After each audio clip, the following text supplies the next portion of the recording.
Moving our limbs gracefully in synchronicity, aligned to the cosmic movements, leads us to a certain subtle breath which intensifies the prana intake. The visualization, holding the visualization which is projected on the screen.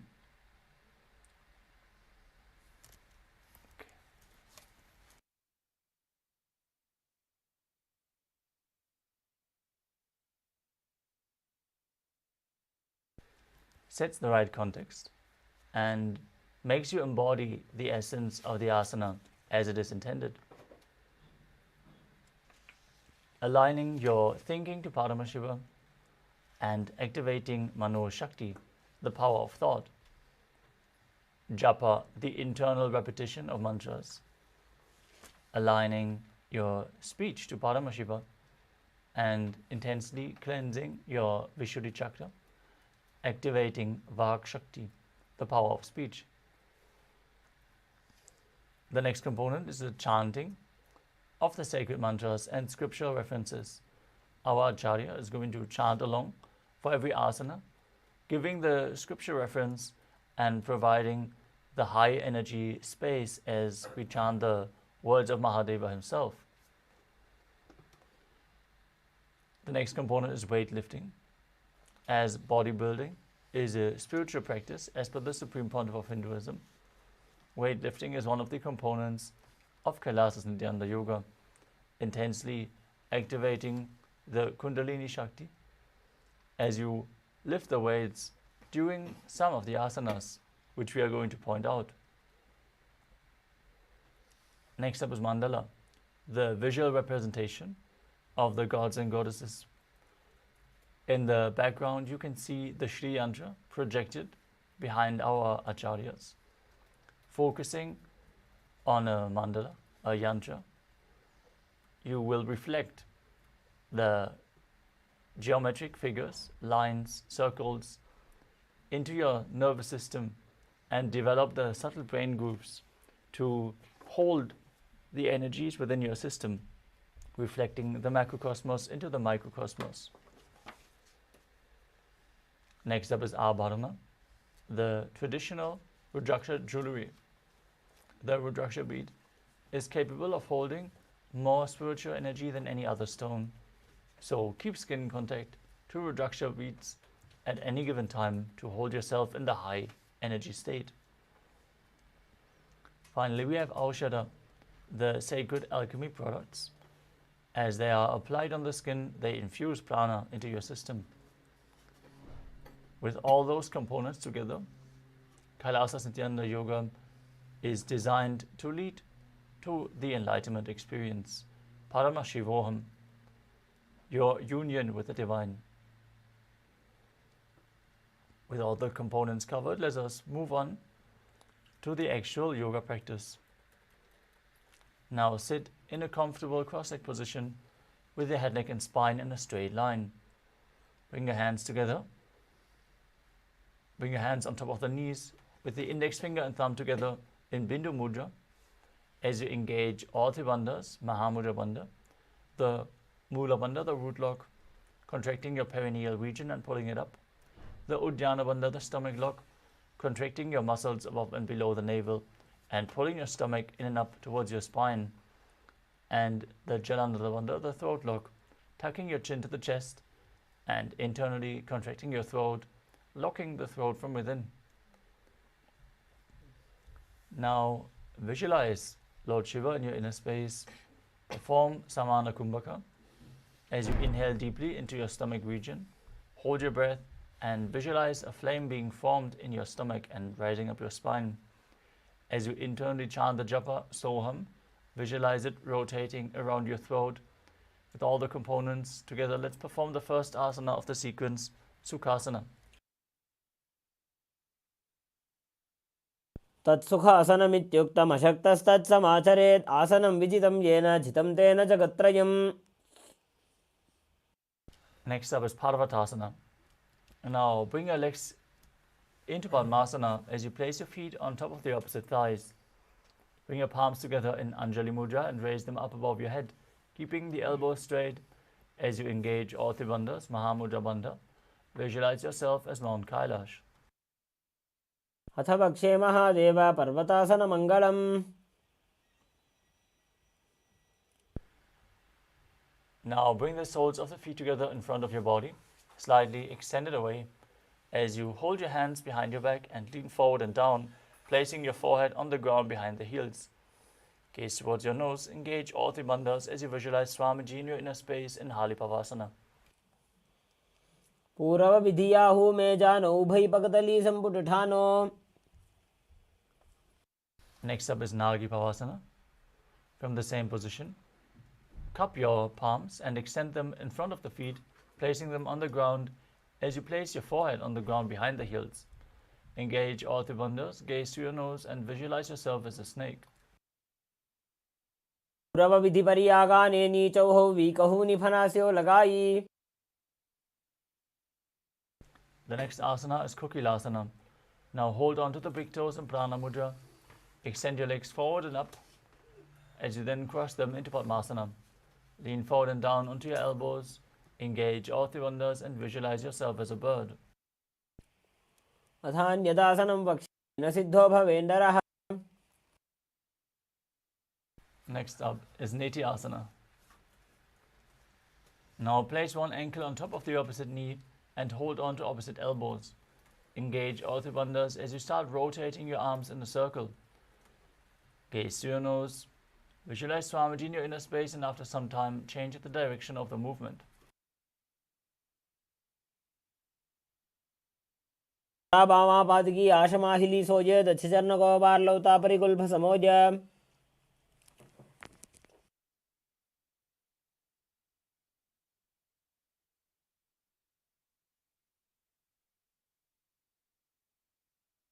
The next asana is Gajasana.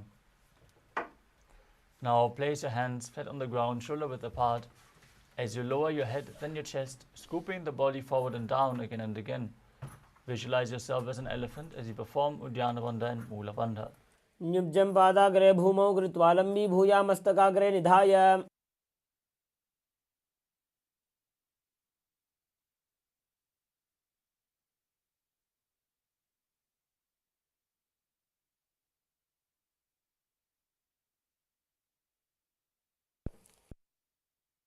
The next asana is Rikshasana. From the same position, alternate pressing the heel of one foot into the ground while lifting the other heel up. Repeat this movement again and again as you visualize yourself as a bear and perform Udyana Bandha and Mula Bandha. एकैकं पादमाकुञ्च गजासनं कुर्यात् रक्षासनं भवति. Next up is Vaishyasana. Now stand tall on the tips of the big toes with all other toes raised off the ground if you can. Keep your head, neck and spine in a straight line and bring your middle index and ring fingers to the heart center in Hridaya Mudra. As you visualize Swamiji in your inner space, perform Udyana Bandha and Mula Bandha. केशेन पादयुगलं बद्ध्वा तिष्ठेत् अधोमुखः. Next up is Urdhva Dhanukarana. Now stand in Arimandi posture with your heels touching, toes pointing outwards and the knees bent. As you place your hands to the chest, elbows parallel to the ground, raise one knee up along the center of your body. Follow along with the respective hand in a circular motion, again and again on both sides.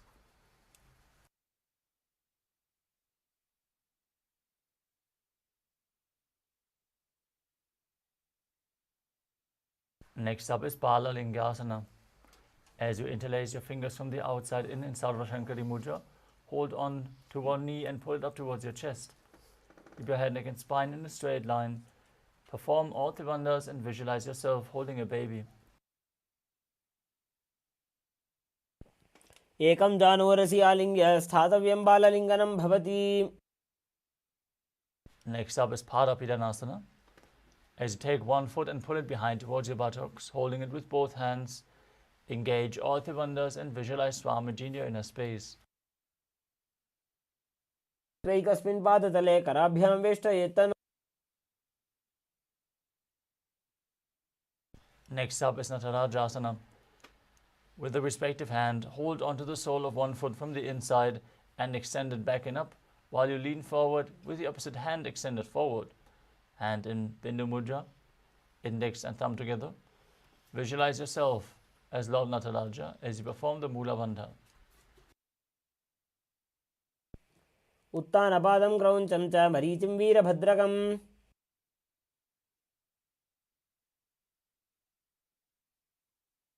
Now repeat Balalingasana on the other side as you pull the other knee in towards your chest. Visualize yourself holding a baby. एकं जानुवर्षियालिङ्ग्य स्थातव्यं बाललिङ्गनं भवति. As you pull the other foot towards your buttocks, holding it with both hands, engage all three bandhas in Padapitanasana on the other side.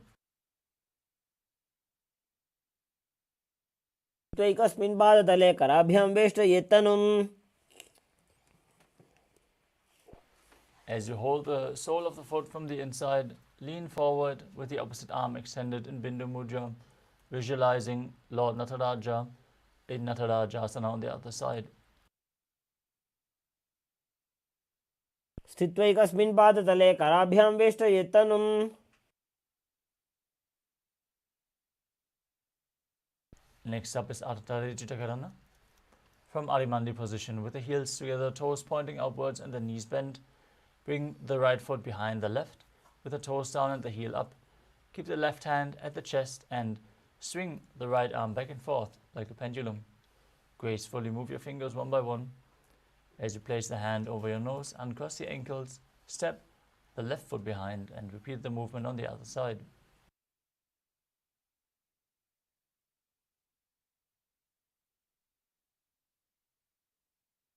Next up is the skeleton dance. Now visualize yourself as a skeleton as you shake your body intensely. Hold the visualization of your bone structure and shake your body wildly.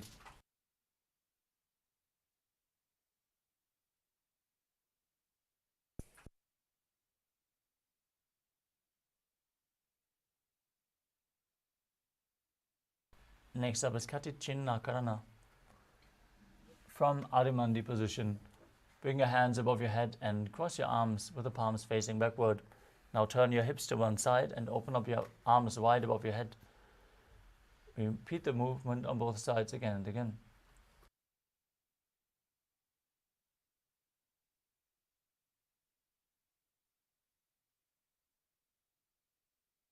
The next asana is Tadasana. Stand tall on the tips of the toes as you raise your arms up above your head. Keep your elbows straight, engage all three bandhas as you visualize yourself as a palm tree and internally chant the new japa Shivoham. महामुद्राबद्धकोनो ताडासनविभेदकान्.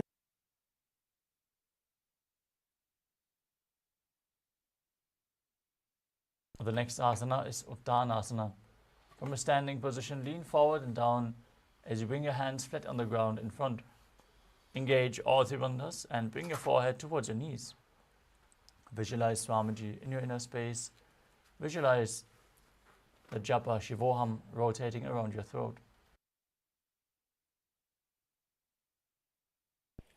महामुद्राबद्धकोनो ताडासनविभेदकान्. The next asana is Tarakshvasana. As you keep your hands flat on the ground, shoulder width apart, step your feet back into a plank position. Now engage the perineal region, tuck your chin to the chest and start rotating your head from side to side. Visualize Swamiji in your inner space as you do so. अवस्थित्वा मस्तकं वारं वारं दक्षिणकुक्षिं सव्यकुक्षिं नजेत्.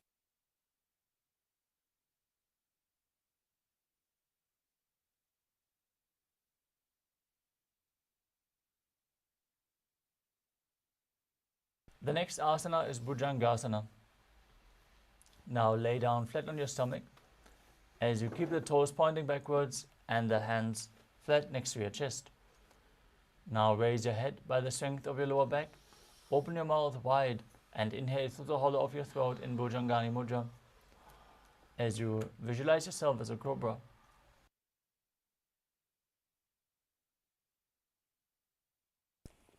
अंगुष्ठनाभिपर्यन्तम् अधो भूमौ विनिन्यसेत्.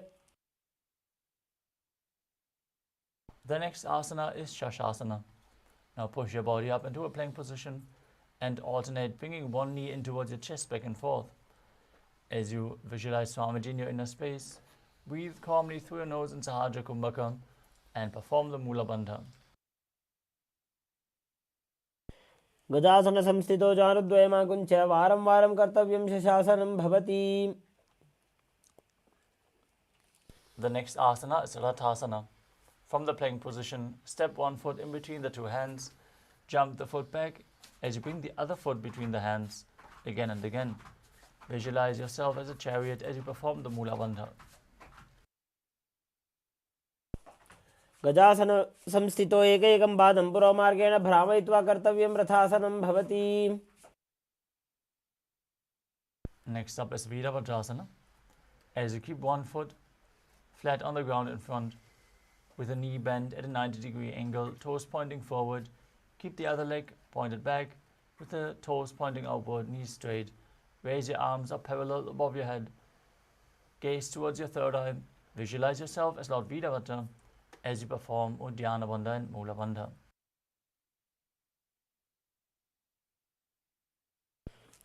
वासिष्ठमथ कौण्डिन्यम् ऊर्ध्वकुक्कुटमेव च.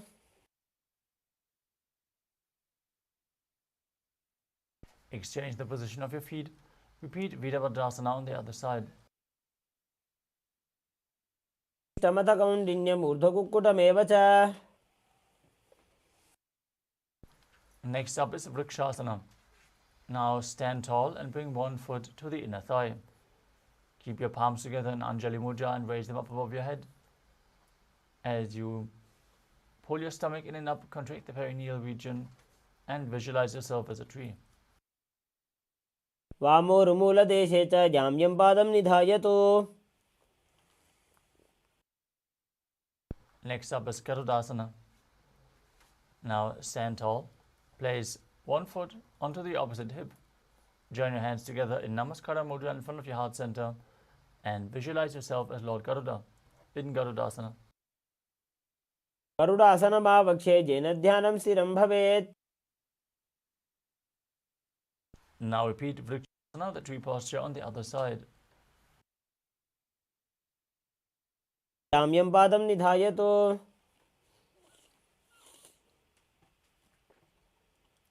Now bring the raised foot to the opposite hip as you visualize yourself as Lord Garuda in Garudasana on the other side. गरुडासनमावक्षे येन ध्यानं स्थिरं भवेत्. The next asana is Trikonasana. As you step one foot forward and the other one far back, with the front toes pointing forwards and the back toes facing sideways. Extend your arms parallel to the ground, lean forward and down as you gaze up along the arm and visualize yourself as a triangle. उत्तानपादं क्रौञ्चं च मरीचिं वीरभद्रकम्. Now exchange the position of your feet and repeat Trikonasana on the other side. उत्तानपादं क्रौञ्चं च मरीचिं वीरभद्रकम्.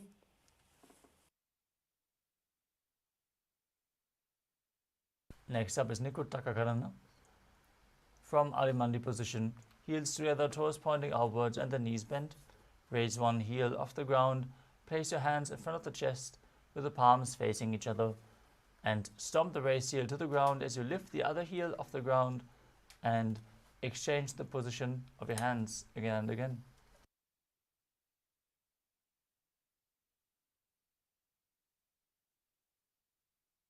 Next up is Angushtasana. Now lower your body down onto the tips of the toes. Sit your perineum down on the raised heels. As you keep the knees together, join your hands in Namaskara Mudra in front of the heart center. Visualize Swamiji in your inner space and start buzzing like a bee on the inhalation and exhalation in Brahmari Kumbhaka. As you perform the Mula Bandha and internally chant the new japa Sadashivoham. कबन्धासनमित्याहुः गोरक्षासनमेव च. From Angushtasana, extend one leg forward, heel down, toes pointing up. Keep your hands at the side, palms facing forward in Vara Mudra, with the fingertips just touching the ground. Visualize Swamiji in your inner space as you perform the Mula Bandha in Saurasana. प्रसार्य एकं पादतलं संस्थाप्य त्वेकपादकम्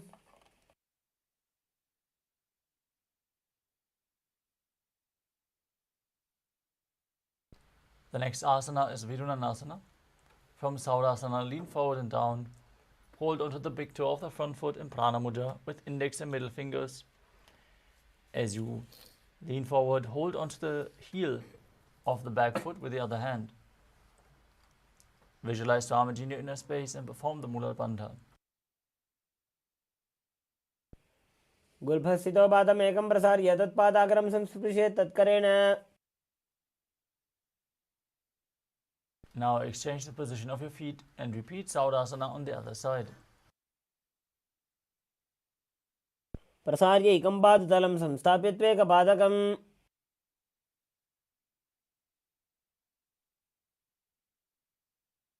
The next asana is Vidunanasana on the other side. Lean forward and down. Hold onto the big toe and the back heel as you visualize Swamiji.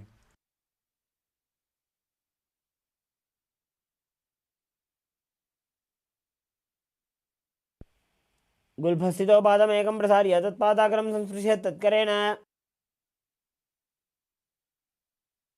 The next asana is Brahmajalankushasana. As you keep your toes on the ground, the heels raised, perineum placed on the raised heels. Keep a gap between the knees and place your hands, the back side of your hands, on top of the knees. Contract the perineal region, tuck your chin to the chest and gaze in between the hands in Shambhavi Mudra with eyes opened wide, unblinking, gazing within as you visualize Swamiji in your inner space. दो वो फना पानी होई वैसे एड़ी दो गुदानी वैसे The next asana is Kapilasana. As you place your knees on the ground with the toes tucked behind, sit your perineum down on the heels. Rest your hands on top of the thighs. As you pull your stomach in and up, contract the perineal region and gaze towards your nose, visualizing yourself as Sage Kapila Muni. पगदली से बटारावे तिनकी माहिली को और मिलावे The next asana is Patala Godakasana. As you maintain the same position, shift your gaze to your third eye, the visualization to Swamiji and the Bandha to the Mula Bandha. दो वो पगदली संपट करे कोरवारली भूपर इधरे The next asana is Suryasana. As you sit with the toes tucked, perineum placed on the raised heels, keep your knees off the ground and spread wide. Join your thumbs and little fingers together and open up your palms resembling a lotus flower in Padma Mudra. As you raise your arms up above your head and gaze through the gap between the palms, visualizing Lord Surya in your inner space and performing Uddiyana Bandha and Mula Bandha. एड़ी दो गुदा तरियाने फना पानी बैठक पुनिठाने The next asana is Mandukasana. Now sit with your toes flat, perineum on the heels. Keep your hands on top of the knees and lift your tongue up against the roof of your mouth. Visualize yourself as a frog as you gaze to your third eye, performing Manduki Mudra with your tongue. Breathe calmly through your nose in Sahadra Kumbhaka and perform the Mula Bandha.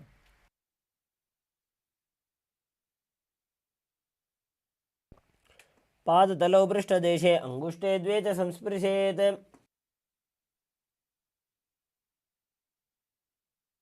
The next asana is Uttara Mandukasana. As you maintain the same position as in Mandukasana, bring your hands behind your back and hold on to opposite shoulders, keeping your elbows close to your head. Visualize yourself as a frog, gaze to your third eye, perform Manduki Mudra with your tongue, and engage Uddiyana Bandha and Mula Bandha. मंडुकासन मध्यस्थं कूर्पराभ्यां धृतं शिरः The next asana is Simhasana. Now cross your ankles and sit on your feet. Keep your knees wide, fingers spread on top. Open your mouth wide, stick out your tongue, and exhale forcefully as you gaze at the tip of your nose and visualize yourself as a lion.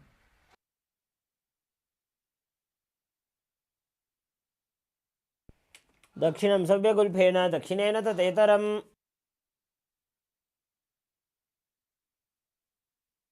The next asana is Bhadrasana. As you sit with your heels under the perineum, the knees opened wide, cross your hands behind your back and hold onto the big toes in Prana Mudra.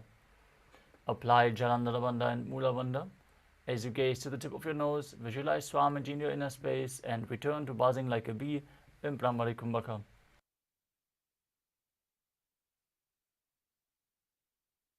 गुल्भौ च वृषणस्याधो व्युत्क्रमेण समाहितः.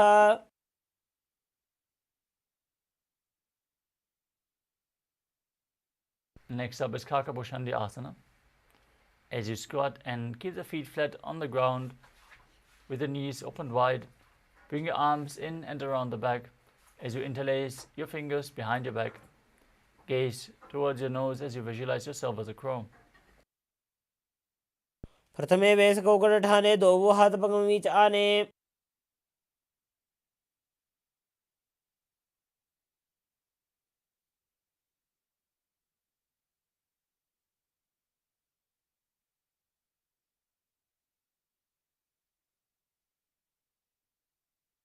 The next asana is Karnivavasana. As you place your palms on the floor, shoulder width apart, bring your knees onto the back of your arms towards your armpits. Lean your chin forward and down as you lift the feet off the ground and visualize Swamiji in your inner space. आसन को गुण आशी दुष्टा होई तो आची होई. The next asana is Kapali Asana. This is going to be the first inverted posture of the sequence. So if you have any upper back or neck injuries or high blood pressure, take it slow with all the inverted postures. And if required, set yourself up in front of a wall for support. Now place your elbows onto your knees onto your elbows, your head onto the ground, forming a triangle between your hands and your head as you align your hips with the shoulders and raise your legs up straight. Visualize Swamiji in your inner space as you perform the Mula Bandha. शीश शीशा धरती टेकी पकदो भूमि लिवाऊ चाकू करे.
The next asana is Paramashivoham.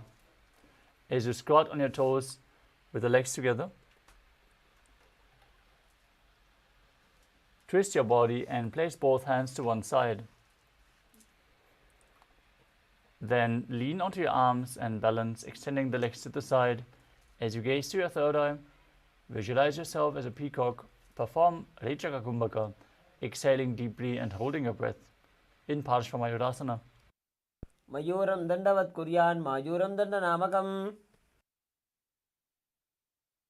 Now twist your body in the opposite direction and repeat Paramashivoham. मयूरं दण्डवत् कुर्यान् मायूरं दण्डनामकम्.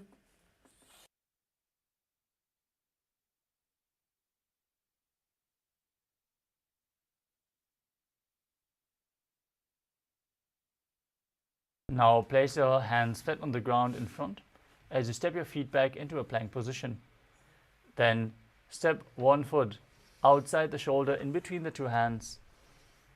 As you push your hips forward, contract the perineal region, gaze to your third eye and visualize yourself as Lord Kala Bhairava in Bhairaganathasana. आसन को गुण पीती जाई. Now step the front foot back and bring the other foot outside the shoulder in between the hands.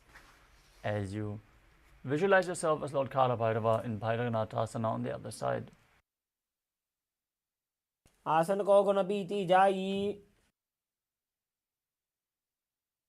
Step the front foot back and from the plank position, bring your forearms on the ground and slightly walk your feet forward to raise your hips in Unmukha Pitasana as you gaze towards your third eye and visualize Swamiji in your inner space. भून्यस्तो जानुनी हस्तो चतुष्पदम वाङ्मुखम्. Next up is Vashishthasana. From Tadakshvasana, rotate your body onto one arm as you extend the other arm up towards the sky. Keep your body straight, the core engaged as you perform the Mula Bandha.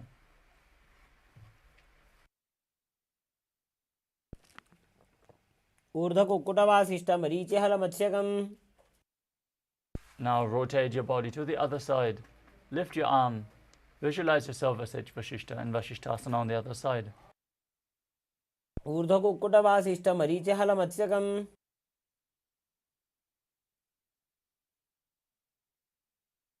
Now come to a seated position with your legs extended forward.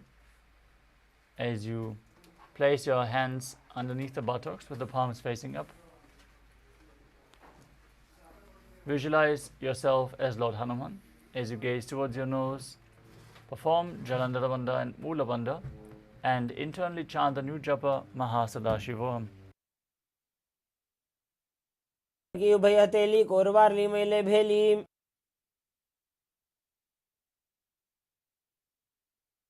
The next asana is Paschimottanasana. As you sit with the legs stretched out, bend from the waist and hold the big toes with index and middle fingers in Prana Mudra.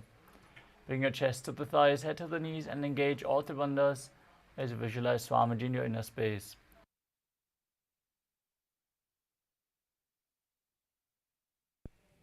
स्वबानिभ्यां दृढं दत्वा जानोपरि शिरोन्यसेत्. The next asana is Ugrasana. From the same position, interlace your fingers behind your head in Parashur Mudra. Lean forward and down. Bring your head towards the knees, in between the knees if you can, as you bring your elbows outside the knees. Engage your core. Perform all three bandhas as you visualize Kali in your inner space. स्वबानिभ्यां दृढं धृत्वा जानोपरि शिरोन्यसेत्. Next up is Marichi Asana. As you sit with your legs extended, bring one heel against the groin with the knee raised. Bring your arm in and around the raised knee, interlock both hands behind the back. As you lean forward and down, bring your head towards the knee and visualize yourself as H Marichi. उत्तानपादं क्रौञ्चं च मरीचिं Virbhadra. From Marichi Asana, drop the raised knee to the ground, keep the heel against the perineum, lean forward and down and hold the front foot with both hands. As you engage all three bandhas, Mahamudra Bandha, gaze towards your nose and visualize Swamiji in Mahamudrasana. महामुद्रां प्रवक्ष्यामि तन्त्रेऽस्मिन् मम वल्लभे.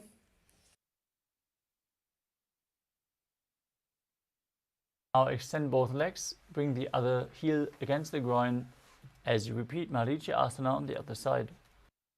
उत्तानपादं क्रौञ्चं च मरीचिं वीरभद्रकम्. Now drop the knee to the side, lean forward and down, perform Mahamudra Bandha in Mahamudrasana on the other side. उत्तानपादं क्रौञ्चं च मरीचिं वीरभद्रकम्.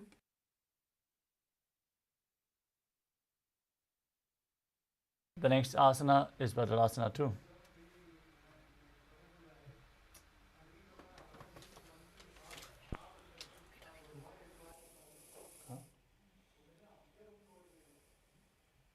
Now sit and bring the soles of the feet together in front with the heels close to your perineum. Keep your knees wide. Hold onto your feet firmly with both hands as you push your knees down to the ground by the strength of your groin. Gaze to your third eye and visualize Swamiji in your inner space as you perform the Mula Bandha. गुल्भौ च वृषणस्याधो सीवन्त्याः पार्श्वयोः क्षिपेत्.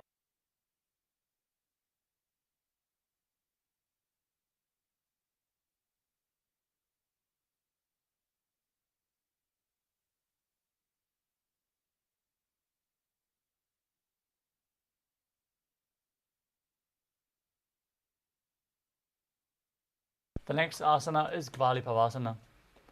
From Bhadrasana, extend your feet away from the body slightly. As you keep the toes together and the heels apart, your knees wide open, place your hands on the respective knees, tuck your chin to the chest and gaze towards your nose as you visualize Swamiji in your inner space.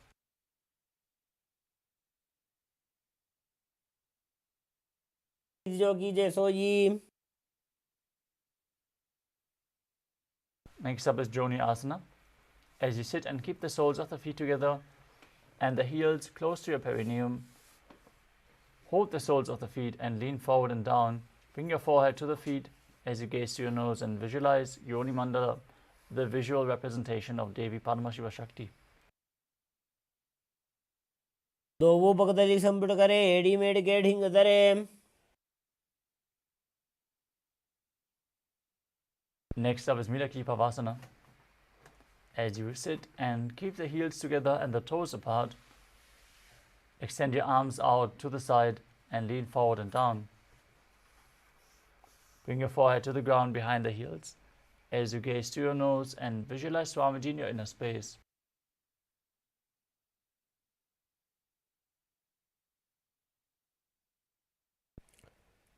पूर्व विधि परिपकदली संपूर्ण शोर एडी मिली राशे. Next up is Siddha Samadhi Asana. As you sit and keep the toes together, heels apart, bring your arms below the shins and extend them out with the palms facing up. Bring your forehead to the ground in front of the feet as you bring your toes towards your throat if you can. Gaze towards your nose, visualize Lord Surya in your inner space as you perform the Mula Bandha.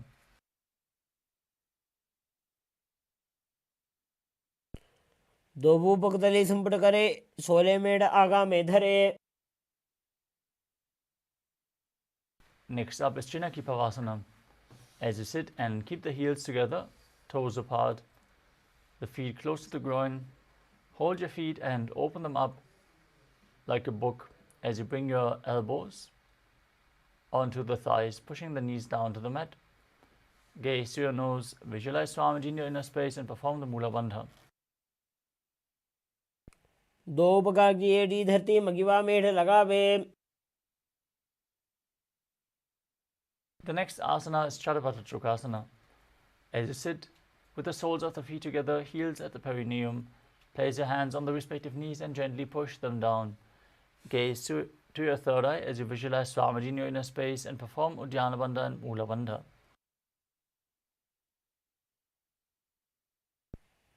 दोवो पकदली संपुट धारे आगाने कर जारे पसारे.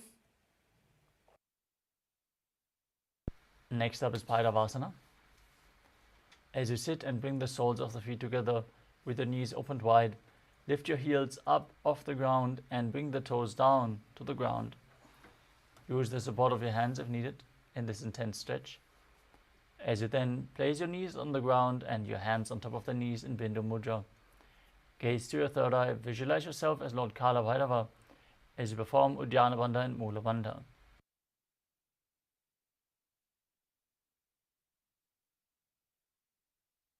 गुल्भो संपीडजान्योन्यं व्युत्क्रमेणोत्थितं शनैः.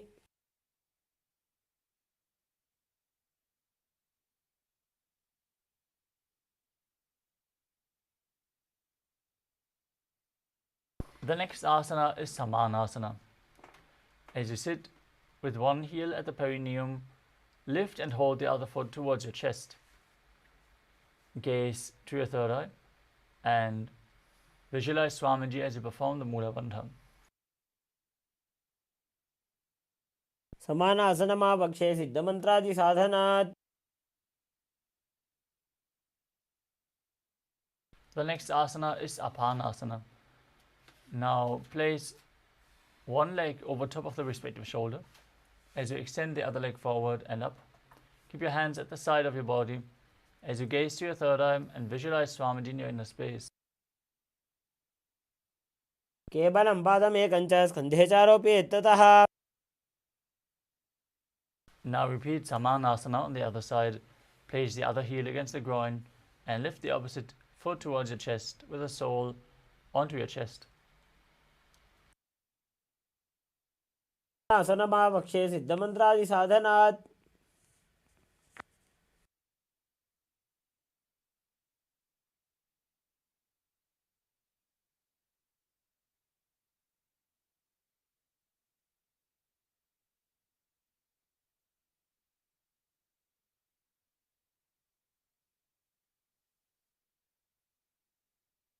Now repeat Apanasana on the other side as you bring the other foot over top of the respective shoulder and extending the opposite leg forward and up.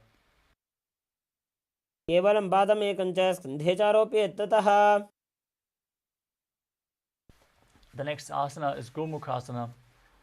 As you sit and cross your legs, stacking the knees in front of the body with the heels close to your hips. Interlace your fingers and place them on the top knee. As you gaze to your nose, visualize the face of a cow. Start breathing in Sitkari Kumbhaka as you press your tongue against the top of your mouth and hiss through your teeth without your tongue touching the teeth. As you engage the Mula Bandha and internally chant the new japa Om Nithyanandoham. सव्ये दक्षिणगुल्फं तु पृष्ठपार्श्वे नियोजयेत्.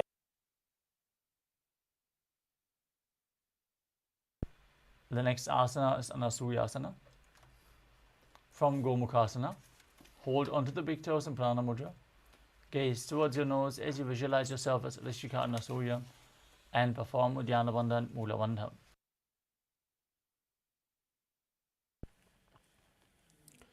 दक्षिण कोड़ों नीचे उठाने, बाहों तागे ऊपर आने. Now interlock your fingers behind your back. Lean forward and down. Bring your chin over the knee, nose towards the ground as you gaze through your nose and visualize yourself as Rishika Anasuya in Anasuyasana too. जीमणा गोदा की संधि, उपरिड़ा वागोड़ा की संधि. The next asana is Garudasana too. Now sit on the ground with one heel pressed against the perineum, the opposite foot flat in front with a knee raised against the chest. Place the hands on the respective knees as you gaze towards your nose and visualize yourself as Lord Garuda. Davos पग मोड़ी एड़ी माहिलो गुल्भमूलद्वारनी चैदे. From Garudasana too, raise your perineum onto the heel. Interlock your fingers behind your neck in Parusha Mudra as you twist your elbows outside the raised knee. Gaze to your third eye and visualize yourself as Narada in Naradasana.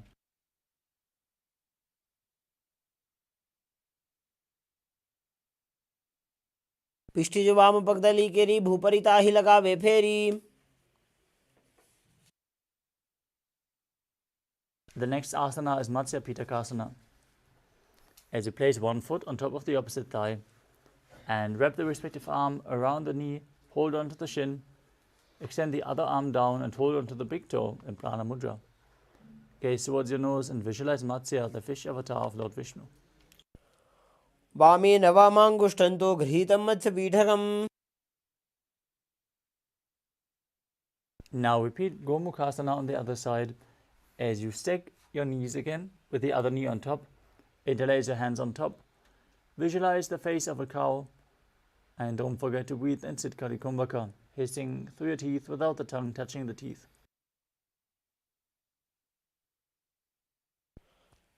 सव्ये दक्षिणगुल्भं तु पृष्ठपार्श्वे नियोजयेत्. Now hold onto the feet and visualize yourself as Rishika Anasuya in Anasuyasana on the other side. दक्षिण कोड़ों नीचे उठाने, बाहों तागे ऊपर आने.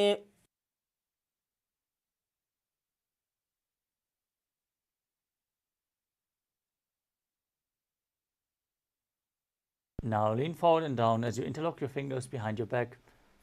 Repeat Anasayasana 2 on the other side.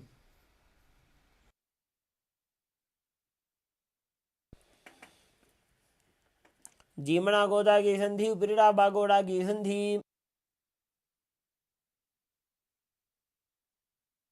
Now sit flat with the other perineum against the heel, opposite foot flat, hands on the knees, visualizing yourself as Lord Garuda in Garudasana 2 on the other side.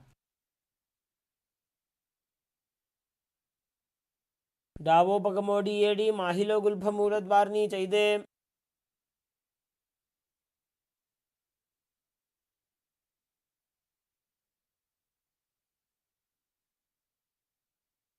Now interlace your fingers behind your back, raise your perineum onto the heel, twist the elbows outside the raised knee as you repeat Naradasana on the other side. बिष्टि जुवाम पगदली केरी भूपरिता ही लगा वे फेरी.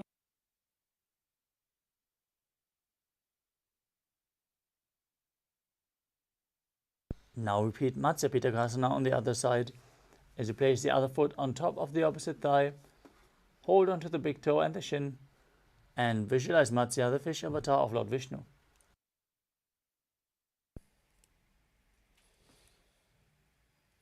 वामे नवामांगुष्ठन्तो गृहीतं मत्स्य पीठकम्.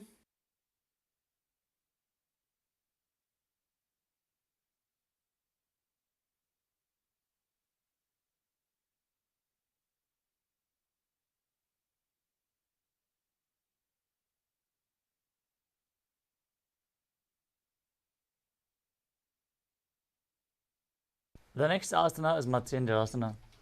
Now place one foot on top of the opposite thigh as you raise the opposite knee. Keep your foot flat and twist one elbow outside the raised knee. Place the raised hand at the neck, gaze back and up as you place the back hand on the ground behind you.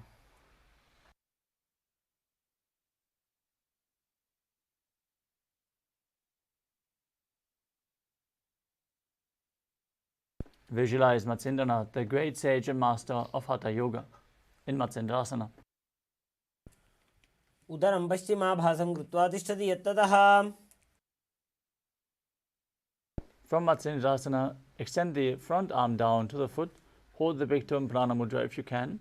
Otherwise, you can hold onto the shin.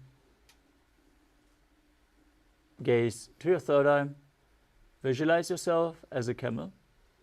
And hold the back ear with the other hand in Kubasana. आसन को गुण झोलो जाए.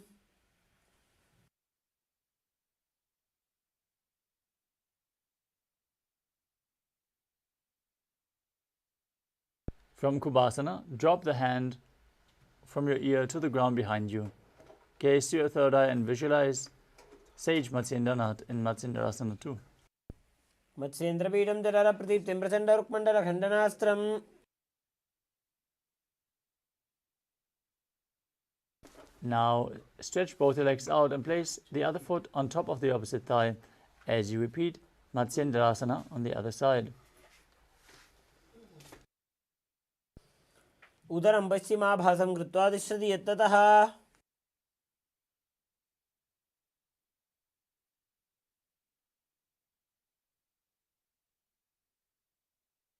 Extend the front arm down to the foot, place the other hand at your ear, gaze to your third eye in Kubasana on the other side. आसन को गुण झोलो जाए.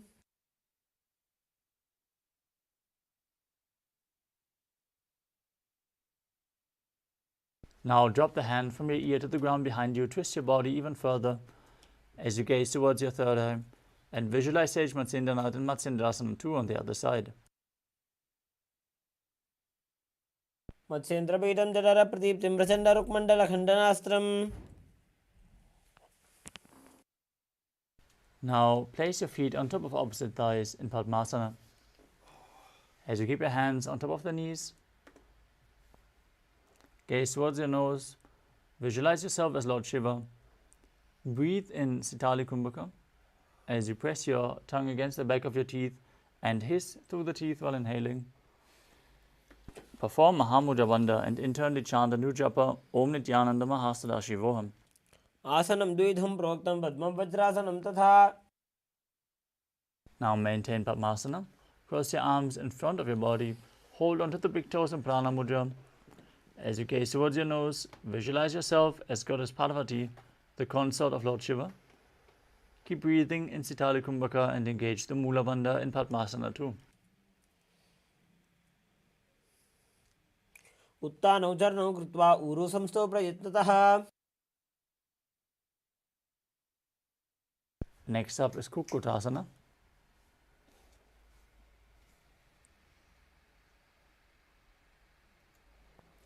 As you sit and place your feet on top of opposite thighs, keep your palms on the ground in between the two legs and lift your body up off the mat.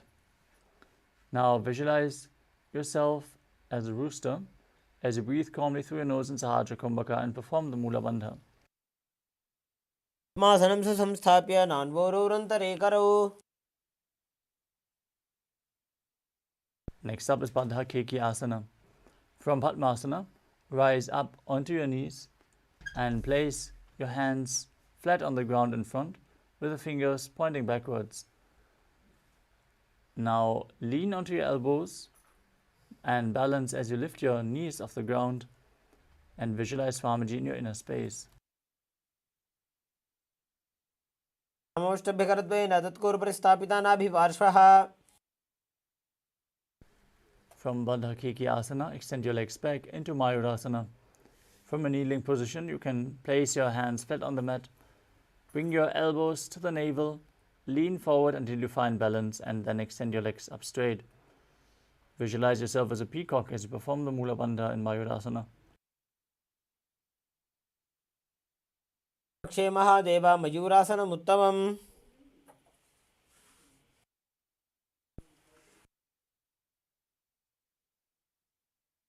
Now lower your body down onto your stomach in Makarasana. As you interlock your fingers behind your neck and keep the toes pointing outwards, placing the forehead on the ground, visualize yourself as a crocodile. Breathe calmly in Sahasrara Kumbhaka and perform the Mula Bandha.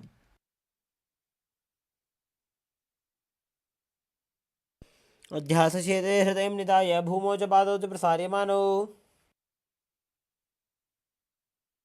Next up is Shalabhasana.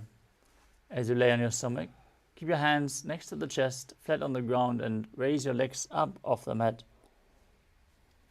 Visualize yourself as a locust as you perform the Mula Bandha.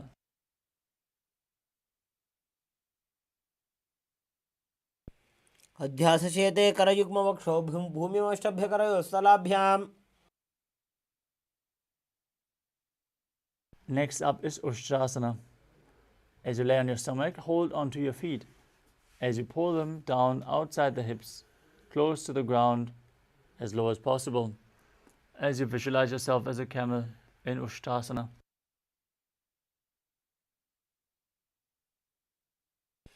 उद्ध्यासचेते पदयुग्मव्यस्तं पृष्ठे निधाय विधृतं कराभ्याम्. The next asana is Dhanurasana. As you hold onto your feet, kick them back and up and lift your chest, visualizing yourself as Pinaka, Lord Shiva's bow, as you gaze to your third eye and perform the Mula Bandha in Dhanurasana.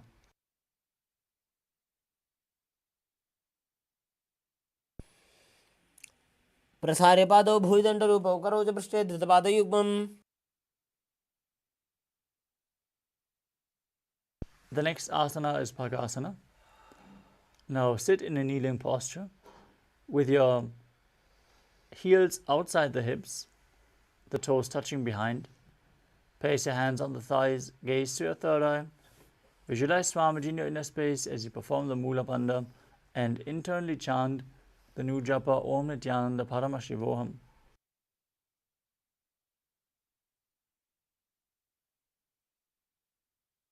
मोड़ी पादौ वैसे बहुरोज युक्त करे एक ऐसे.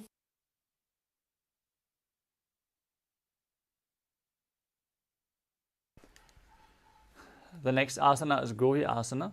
We are setting up for another inverted posture. So place yourself in front of a wall if you need the support. Now place your forearms on the ground, elbows shoulder width apart. Interlock your fingers. Place the crown of your head onto the mat and hold your head with your hands as you raise your hips. Walk the feet forward until your hips align with the shoulders, and then jump your feet up and pull the knees in towards your chest as close to your chin as possible. Squeeze your body as you gaze to your nose and visualize Swamiji in your inner space. दो हाथ की कहुनी जोई पुण्य कलाई जाने दोई. From Gohyasana, extend your legs up straight into Shirshasana. Now gaze to your nose, visualize Swamiji and perform the Mudra Bandha in this headstand posture. विपरीतं मण्डलं च द्विधैव विदितं हिनः. Next up is Poriasana. Come to a seated posture with your legs extended forward.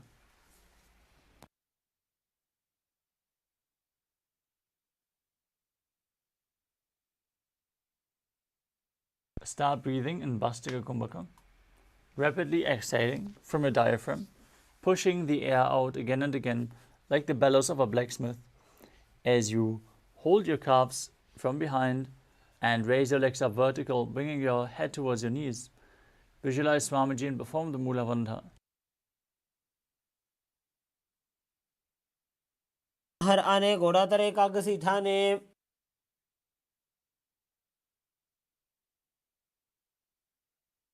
The next asana is Parighasana.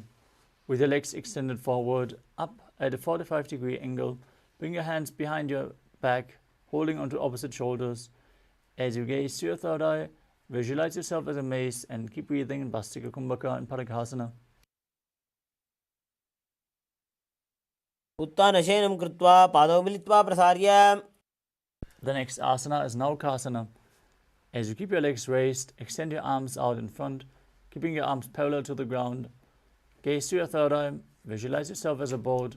Keep breathing in Bhastika Kumbhaka. उत्तानशयनं कोर्पराभ्यां भूमिवष्टभ्य. Next up is Udrasana. As you sit and lift your feet up, scoop your hands under the heels and pull your feet towards your chest.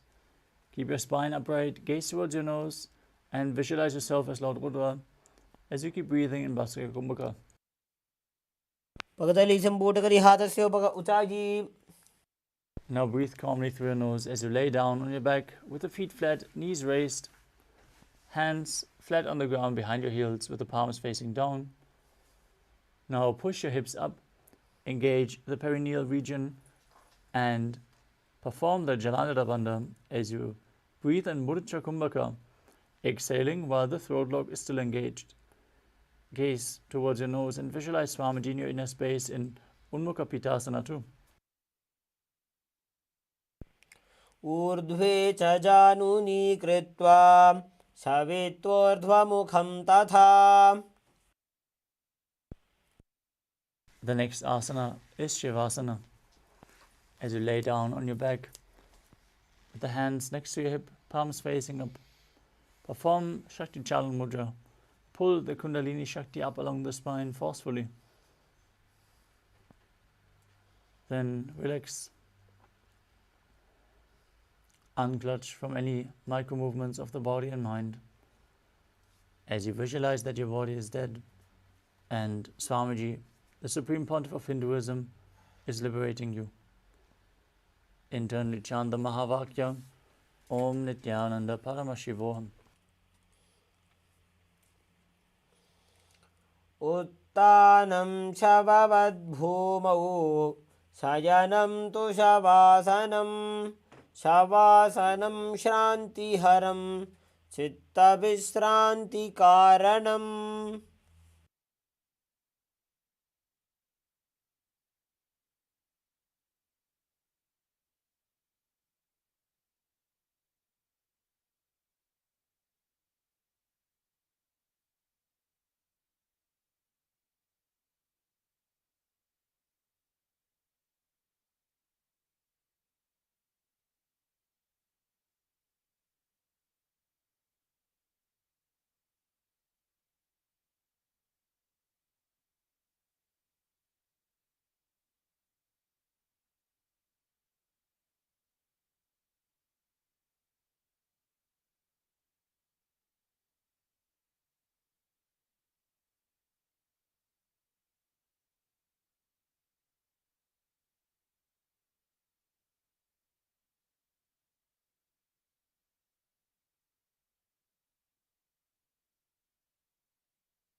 Now slowly return to your physical body.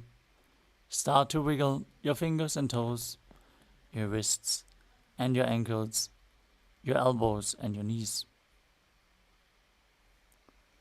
Pull your knees up towards your chest and rock your body from side to side as you slowly return to a comfortable seated position.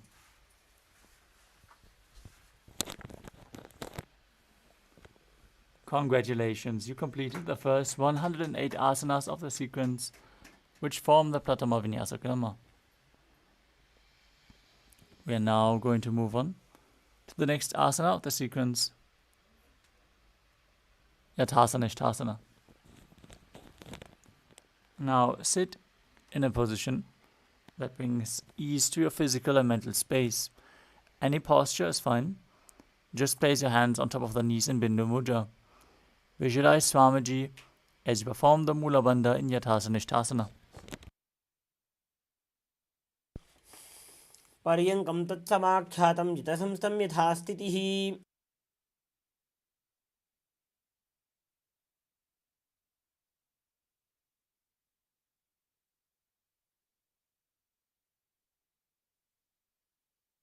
The next asana is Samasana. As you sit in a cross-legged position with your hands on the knees in Bindu Mudra, take a long deep inhalation and hold your breath. After exhaling deeply, keep inhaling and exhaling deeply again and again as you visualize Swamiji in your inner space.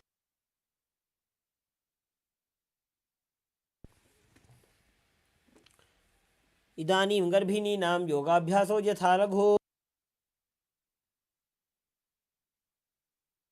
The next asana is Muktasana. As you place the left foot against the genital region, place the right foot over top of the left. Keep your hands facing down on top of the knees as you gaze towards your nose and visualize yourself as a sage liberated by the Supreme Pontiff of Hinduism.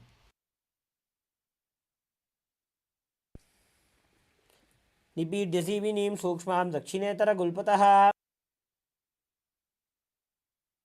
Next up is Siddhasana. Maintain the same position, shift your gaze to the third eye and visualize Swamiji in your inner space. स्थानसंयमितेन्द्रियोचलदृशा पश्यन् भ्रुवोरन्तरं चैतन्मोक्षकपातभेदजनकं सिद्धासनं प्रोच्यते. Next up is Siddhyasana. Maintain the same position, shift your gaze to the ground in front of you as you visualize Swamiji and engage all three bandhas. वामपादके इडीजानो सीवनिमधितासकोठानो.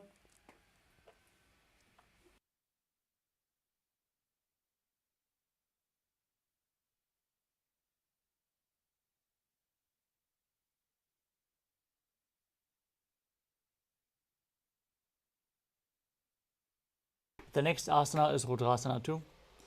As you keep your legs in the same position, rotate your hands back into Bindu Mudra, shift your gaze to the third eye and visualize yourself as Lord Rudra.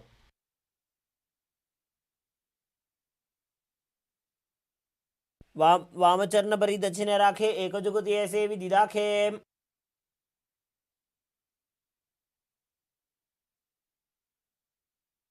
The next asana is Santadunasana. As you maintain the same position, sit your gaze to the nose and embody tranquility and an unshakable nature. आसन की गुण मन की चंचलता meet.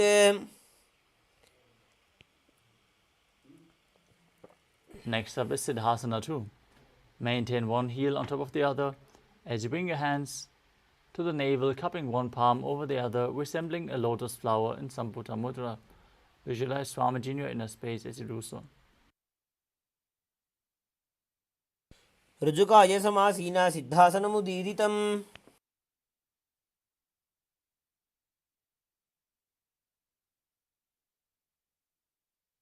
Next up is Bandha Yoni Asana. As you maintain your feet in the same position, set the sankalpa of manifesting through the womb of creation. Prepare yourself to enter Shanmukhi Mudra as we lock all our five senses with our hands. Now place the little fingers beneath the bottom lip, ring fingers above the upper lip, middle fingers closing the nostrils, index fingers closing the eyes, and the thumbs locking the ears. यत्र मध्ये महादेव बन्धयोन्यासने शृणु. The next asana is Virasana. Now place one foot on top of the opposite thigh and the other foot below the opposite thigh. Place your hands on the knees in Bindu Mudra and visualize the state, embody the state and space of bravery.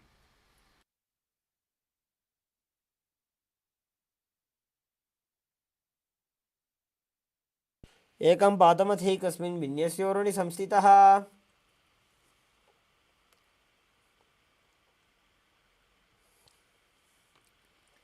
Next up is Valmikasana. As you keep your feet in the same position, hands on the knees in Bindu Mudra, gaze to your third eye and visualize Sage Valmiki, the great poet and author of Ramayana. डाबा पगगी पगथली पुनि AD है Zoya.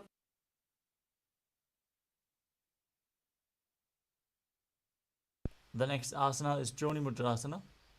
Maintain your feet in the same position, rotate your hands on top of the knees, flat onto the knees.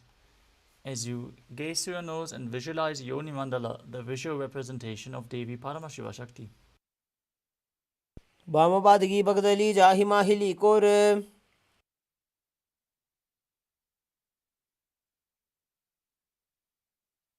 Next up is Yoni Asana. As you keep your feet and hands in the same position, switch your gaze to your third eye, your visualization to Yoni Mandala, and perform the Mula Bandha. योन्यासनं पर्वतेन योगं योगफले नीलम्. The next asana is Padasana 3. As you sit and bring the soles of the feet together in front of your body, heels close to the perineum, hold your feet firmly with both hands and press your knees down towards the ground. As you gaze through your nose and visualize yourself as Lord Veerabhadra, and perform Uddiyana Bandha and Mula Bandha.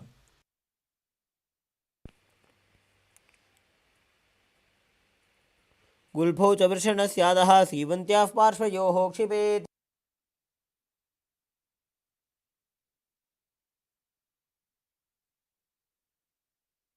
The next asana is Aghodasana. As you keep the soles of the feet together, heels close to the perineum, press your tongue up against the roof of your mouth in Kechari Mudra, or even higher towards your third eye, if you can. Now cover your mouth with your right hand, close the left nostril with the index finger, inhale through the right nostril, close both nostrils and hold your breath, and then exhale through the left nostril, repeating on both sides in Abhyantara Kumbhaka. As you gaze towards your third eye and visualize yourself as an Aghori.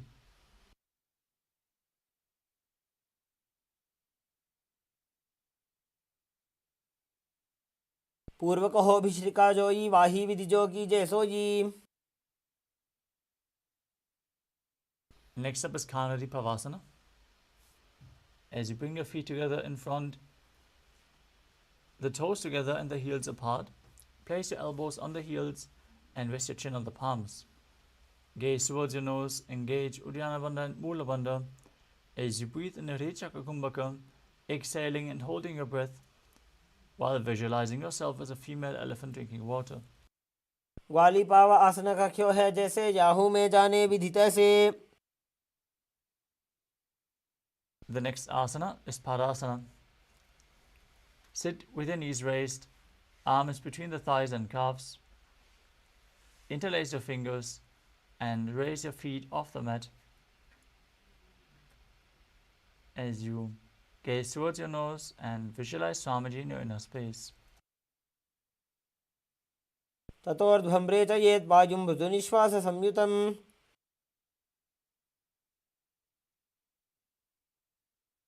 Next up is Gopi Chandasana. Now interlace your fingers around the feet with the soles together and the toes. Lift the toes to the groove of your throat as you keep your heels towards your chest.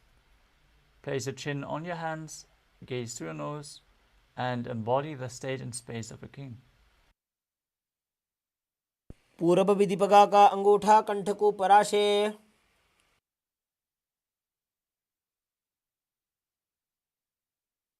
The next asana is Uddarasana. As you sit with the soles of the feet together, insert your hands underneath the legs and hold your feet with interlocked fingers. Now bring the feet up towards your chest as you bring your head down, touching your chin to the soles of the feet. Gaze through your nose and visualize your body free from any defects.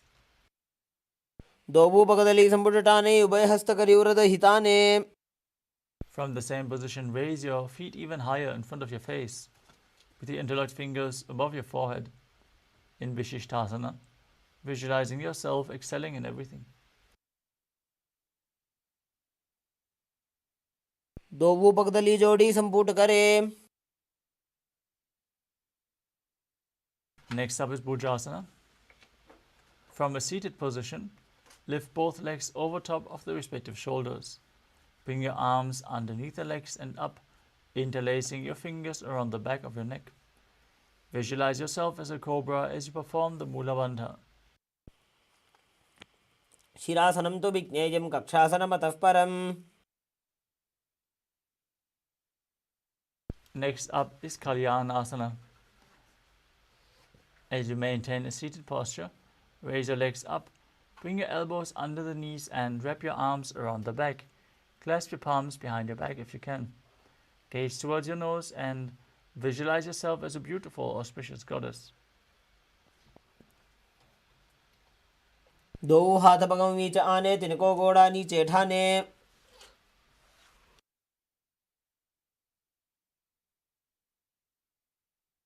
The next asana is Sankatasana. Now place the top of the left foot flat on the mat and sit your perineum down on the left heel. Stack the right knee over top, heel close to the hip. As you place your hands on opposite knees, gaze outwards in Vaishnavi Mudra without focusing on any external object, only focusing on the object within. Visualize yourself as an elegant swan as you start breathing in Ujjayi Pranayama, making an ocean-like sound with your mouth. वामपादं चितेर्मूलं सन्यस्य धरणीतले.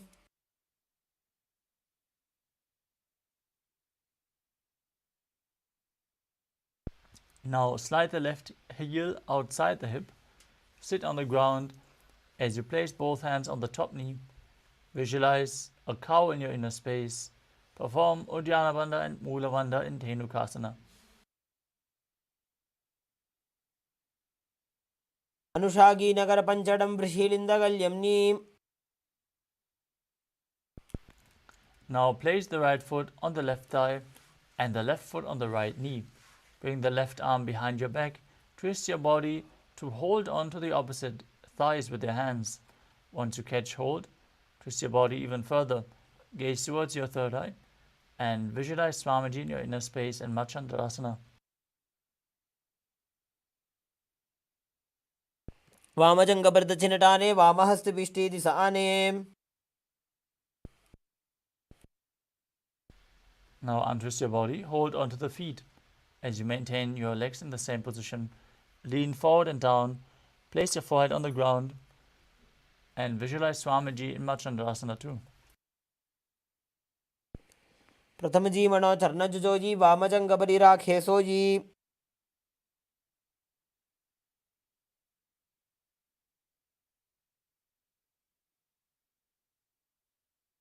Now raise back up. Interlock your fingers and place them on the top knee. As you engage all three bandhas and visualize Swamiji, your Guru, in your inner space in Guru Asana. ऊर्मूले इतरपादस्य कनिष्ठिका प्रदेशकुल्भं संस्थाप्य.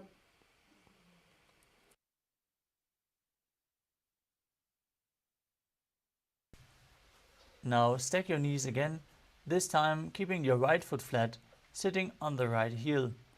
As you keep your hands on opposite knees, visualize yourself as an elegant swan in Sankatasana on the other side. वामपादं चितेर्मूलं सन्यस्य धरणीतले. Now slide the right foot outside the hip and sit on the ground as you visualize a cow in Dhenukasana on the other side. अनुषागी Nagar पंचडं वृषीलिन्दगल्यम्नि. Now place the left foot on the right thigh and the right foot on the left knee. Twist your right arm behind the back. Hold on to opposite thighs as you twist your body even further. Repeat Machandrasana on the other side.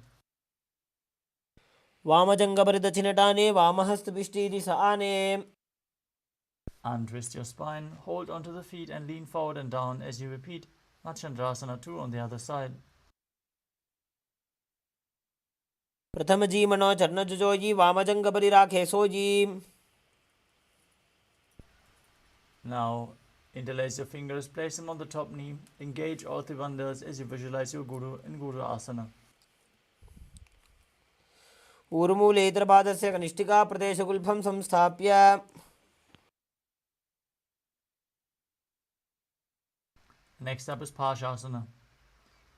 As you sit with your feet flat on the ground, the knees raised, hold the knees with opposite hands and pull them close towards your chest.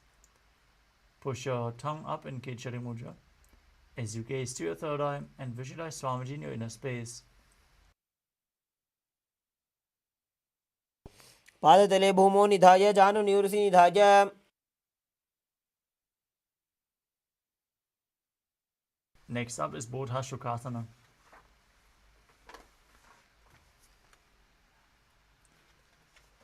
From the same position, hold onto your wrists and place your chin on the knees. Gaze towards your nose and visualize being in an abode of bliss.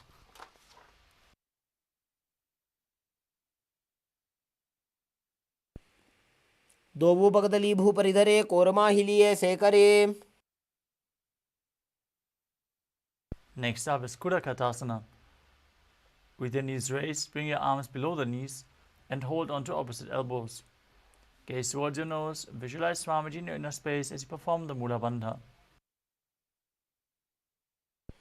दो हाथ पग बाहर लियावे गोड़ा नीचे ले टहरावे.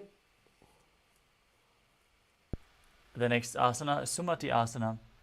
As you maintain the same hold beneath the knees, cross your ankles with the right foot over top, toes pointing up, gaze towards your nose and visualize the great sage and Maharishi Sumati.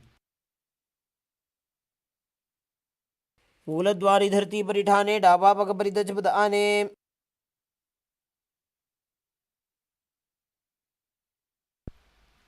Next up is Dandasana. As you extend your legs out straight, raise your arms straight above the head, interlacing the fingers with the wrists pointing outwards. Gaze towards your nose as you visualize Swamiji in your inner space and perform all three bandhas, Mahamudra Bandha. इदानीं गर्भिणीनां योगाभ्यासो यथा लघो सुखप्रसवलाभाय प्रोच्यते प्राक्तनेपथि. Next up is Arambhasana. From the same position, lean forward and down. Hold onto the big toes in Prana Mudra.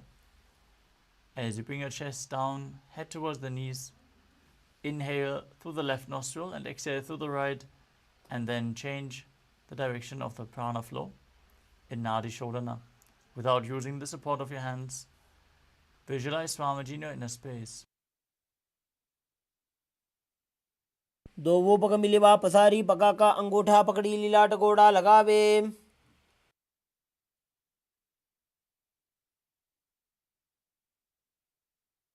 Next up is Pirukasana. As you sit with the legs straight, slightly raise your knees and bring one hand distance between the heels. As you lean forward and down, bring your shoulders underneath the knees and hold your feet from the outside. Gaze to your third eye, visualize Swamiji in your inner space and perform the Mula Bandha. प्रथम बैसी दो पाव पसारी कछुक ऊर्ध को कुरडो डारे. Next up is Jalandhari Pavasana. As you extend both legs out with the heels together, place your chin on the heels and bring your arms below the chins with the palms facing up. Gaze towards your nose as you visualize Swamiji in your inner space. दो वेड़ी में लिखे दीजिए हाथ पसारी.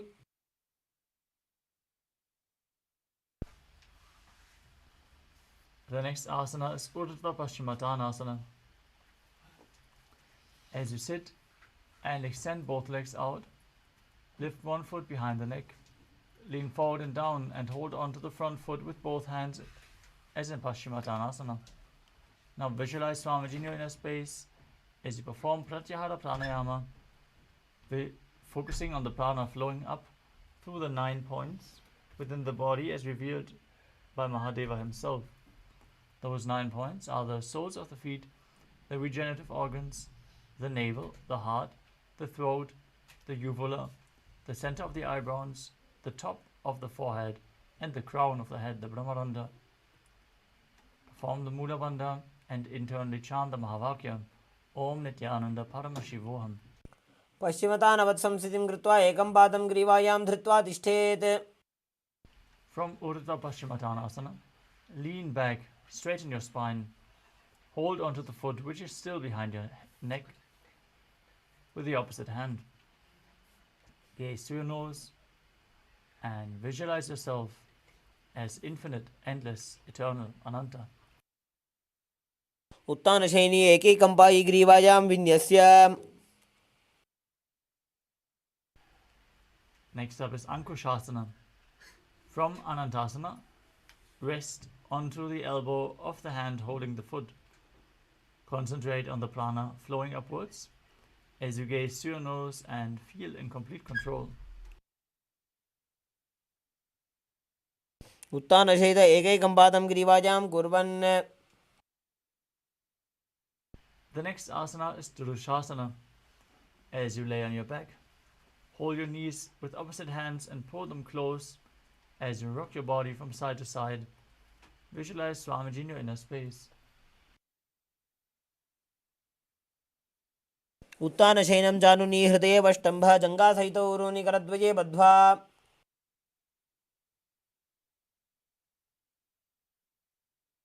Now repeat Urdhva Paschimottanasana on the other side. Bring the other leg behind your neck. Lean forward and down. Hold onto the front foot. पश्चिमतानवत्संस्थितिं कृत्वा एकं पादं ग्रीवायां धृत्वा तिष्ठेत्.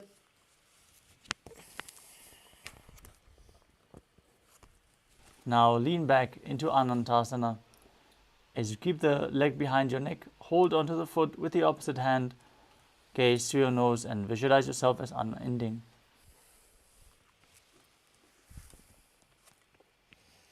उत्तानशयनी एकैकं Pai ग्रीवायां विन्यस्य. Now roll onto the side of the hand, holding onto the foot, as you gaze to your nose and feel in complete control in Ankushasana. उत्तानशयित एकैकं पादं ग्रीवायां कुर्वन्.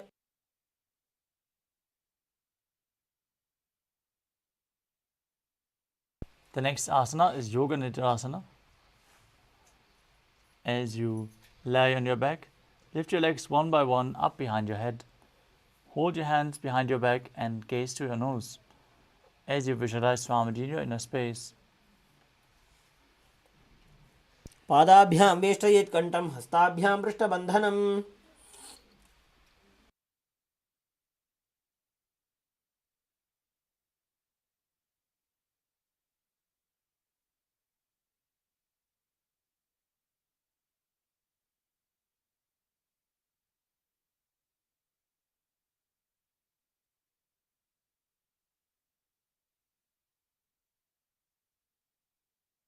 The next asana is Atmaramasana. While laying on your back, raise your legs towards your head. Wrap your hands around the legs and interlace your fingers behind your neck. Gaze towards your nose as you visualize Lord Vishnu blessing you from within. Ram आसन प्रथम सूधो सोवे.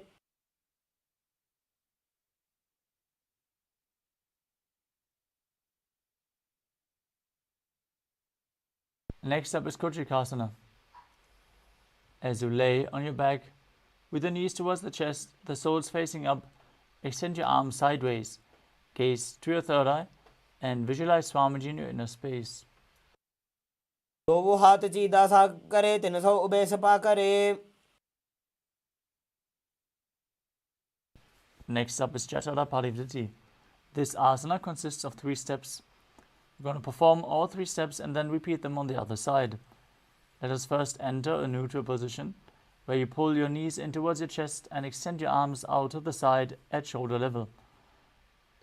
Visualize Swamiji and perform the Mula Bandha as you drop one knee to the side and extend the other leg down. This is the first step. Now bend both knees to the same side. Second step. And extend both legs to the side, hold onto the feet and gaze in the opposite direction. Third step.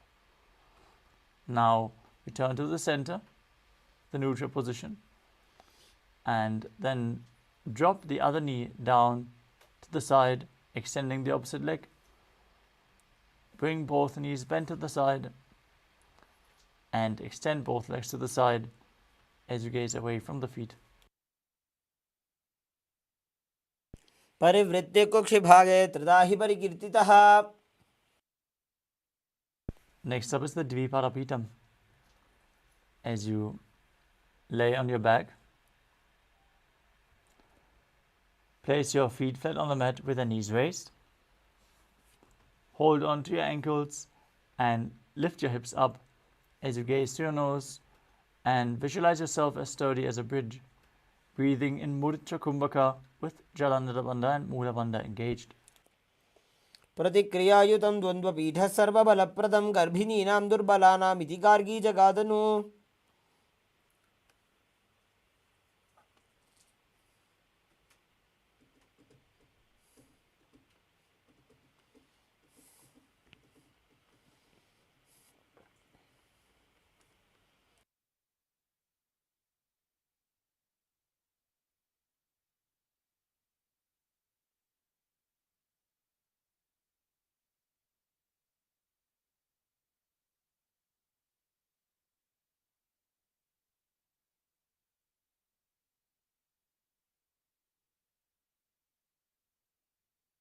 The next asana is Paryankasana. As you lay on your back and place your feet flat on the mat, bring your arms over your head, place your hands flat on the mat as well, with the fingers pointing towards your feet, and then lift your entire body off the ground as you visualize yourself as sturdy as stone furniture.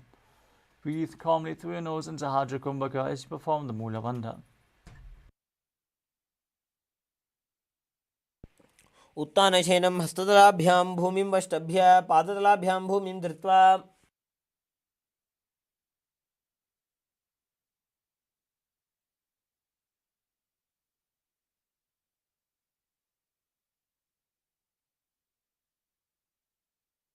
Next up is Shvotanasana.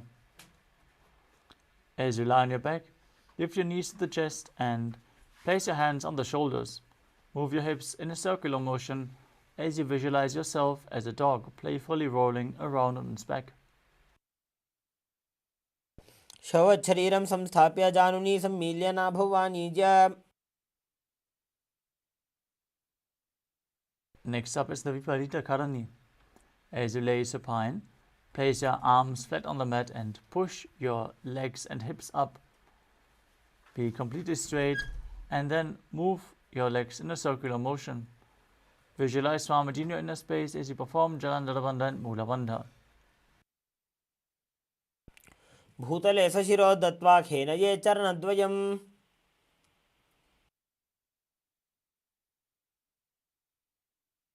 Next up is the Viparita Karani too. From the same position, stop the movement of your legs. Keep visualizing Swamiji in your inner space. Karni विपरीताख्या सर्वाधिव्याधिनाशिनी नित्यमभ्यासयुक्तस्य जाठराग्निविवर्धनी.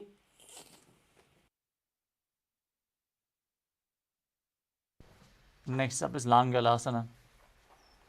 Now lay on your back and then lift your hips as you take your feet over your head, toes on the floor. Place your hands stretched on the ground behind your back, interlaced in Padasha Mudra. As you rest on your neck and shoulders, visualize yourself as a plow.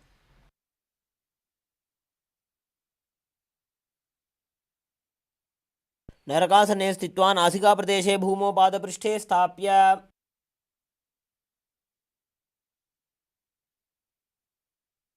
Next up is Shaita Paschimottanasana. As you lay on your back, lift your legs over your head with the toes pointing to the ground.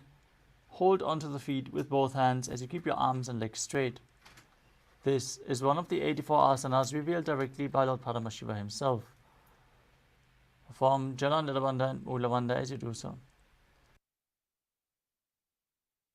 शयित्वात् कुर्वीत शयितपश्चिमतानकम्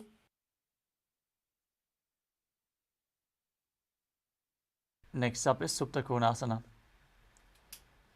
From the same position, bring your hips over your shoulders and spread your legs wide. Visualize Swamiji in your inner space as you perform Jala Nirabandha and Moolavandha. परिवृत्य कोक्षिभागे त्रिधा हि परिकीर्तितः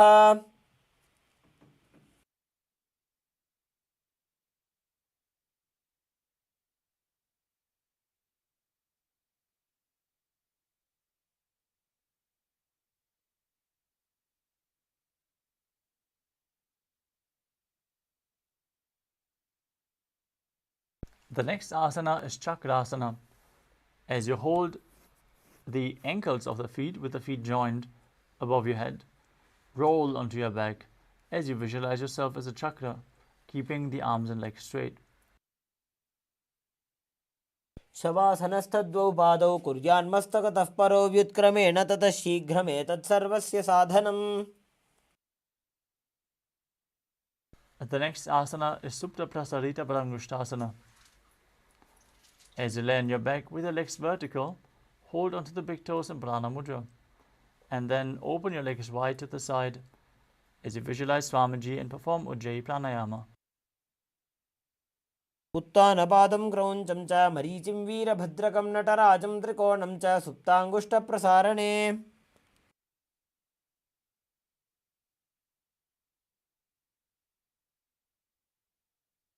Next up is Supta Parangushtasana.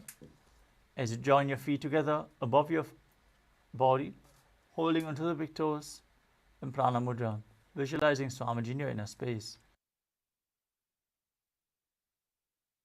उत्तानपादं क्रौञ्चं च मरीचिं वीरभद्रकं नटराजं त्रिकोणं च सुप्ताङ्गुष्ठप्रसारणे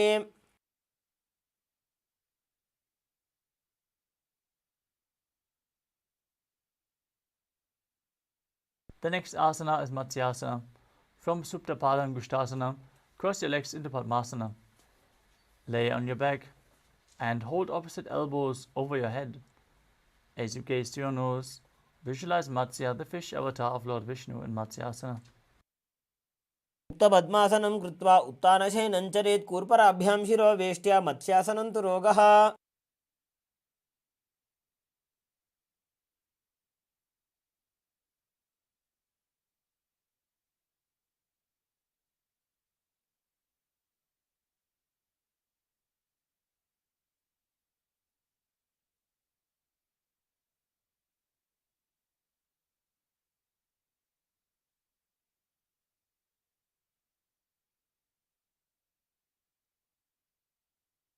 Next up is Parasharamasana.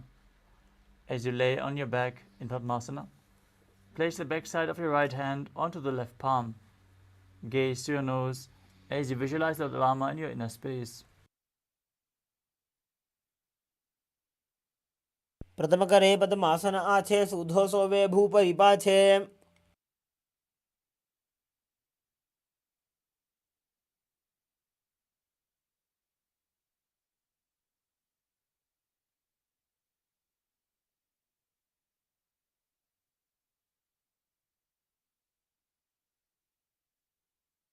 Next up is Sarvangasana. As you lay on your back with the legs in Padmasana, raise your hips up. Support your hips with your hands and place the elbows on the ground. As you gaze to your nose, visualize Swamiji in your inner space, perform Jalandharabandha and Moolavandha. अथवा क्षेत्रसंक्षेपात् सर्वाङ्गासनमुत्तमम् Next up is Vrishchikasana. As you lay on your back, place one foot on top of the opposite thigh and pull the opposite knee towards your chest as you extend your arms up above your head, hooking the fingers forward, gazing to your third eye and visualizing yourself as a scorpion. प्रथमशेन सूधो शीशिकेशिकी सन्धि सुदाखे. Now exchange the position of your feet. Repeat Vrishchikasana on the other side. प्रथमशेन सूधो शीशिकेशिकी सन्धि सुदाखे.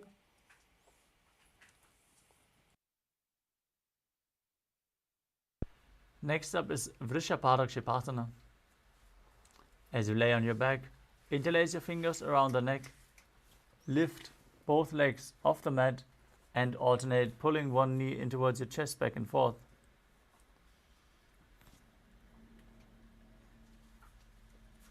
उत्तानशयनं कृत्वा अङ्गुलिभिः कन्द्रां बद्ध्वा.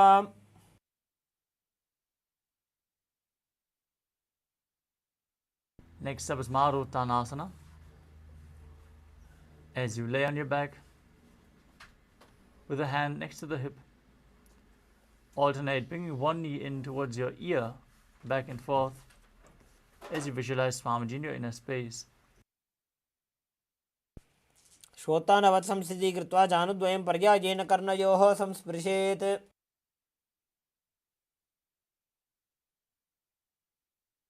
Next up is Vrikasana.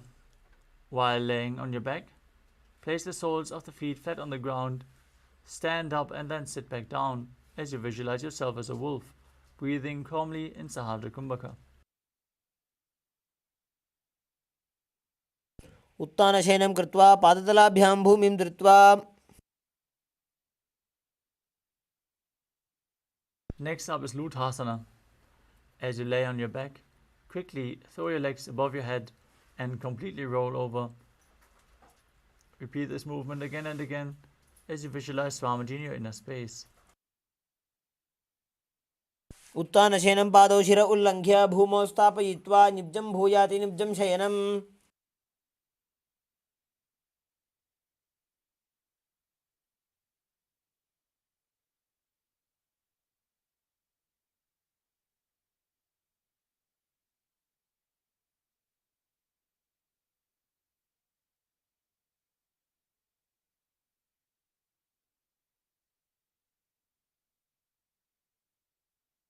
The next asana is Saradhasana.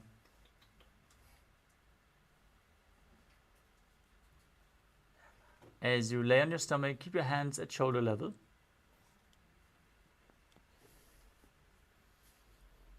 Keep your toes pointing back and visualize yourself as a chariot, carrying warriors into a battle for Dharma on your chariot back as you contract your lips and make a hissing sound while inhaling like a flute. Perform the Mula Bandha as you do so. निब्जशयनं कृत्वा नाभिं भूमौ निधाय स्तम्भध्यस्ताभ्यां भूमिमष्टभ्य.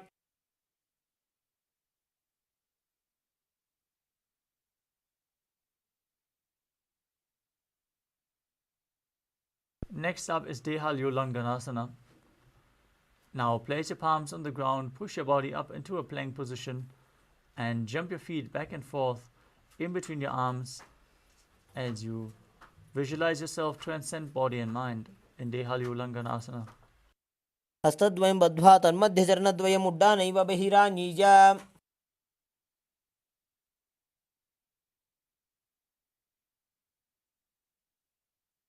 Next up is Jatyasana. From a standing position, bend forward and place your hands on the mat. Walk back and forth as you visualize yourself as a wise 60-year-old elephant.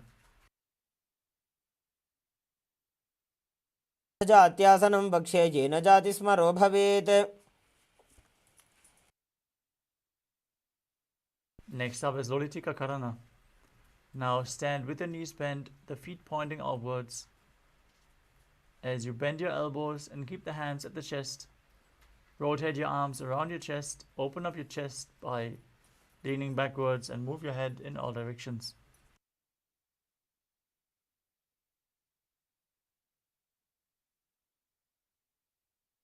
The next asana is Sarpasana.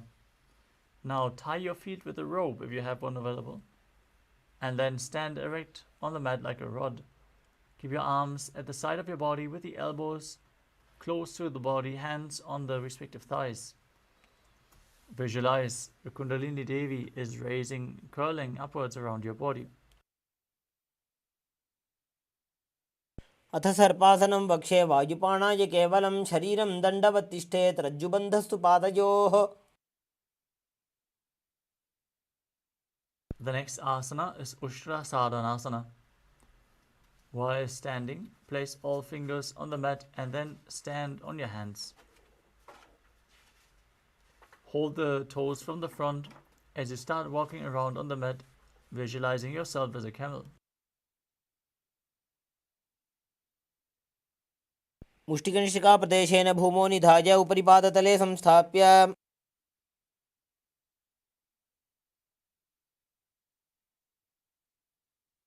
Next up is Ashvasana.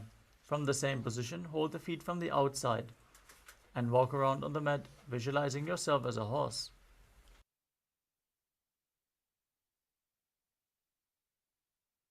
मुष्टिकनिष्ठिकाप्रदेशेन भूमौ निधाय उपरि पादतले संस्थाप्य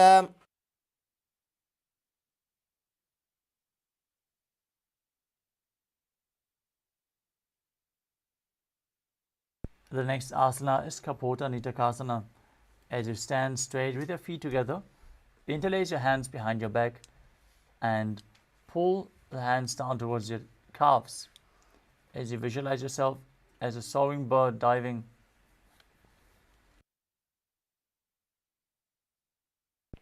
पादतले भूमौ निधाय पृष्ठभागेन हस्तौ जङ्घापर्यन्तं नीत्वा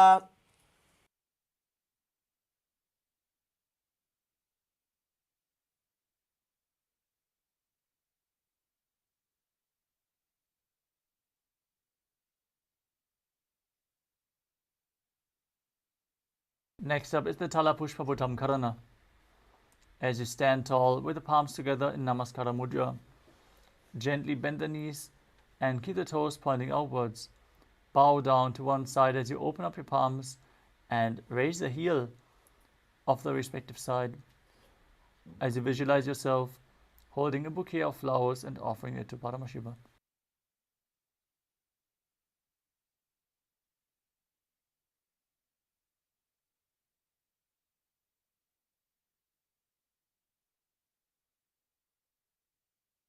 Next up is Khadgasana. As you visualize yourself as a rhinoceros, gaze towards your nose and then lay down on your stomach, jump your feet up towards your hands and stand back up as you join your hands in Namaskara Mudra, forming the horn of the rhinoceros. नुजसरतमासनं कृत्वा पादतलाभ्यां भूमिं वष्टभ्य Next up is the Uttanuttanam. You can hold weights to intensify this asana. As you sit down or as low as you can, stand back up and repeat this again and again. Gaze to your nose and visualize Swamiji in your inner space. पुनः पुनः उत्थातव्यम् असितव्यम् इति उत्थानोत्थानं भवति.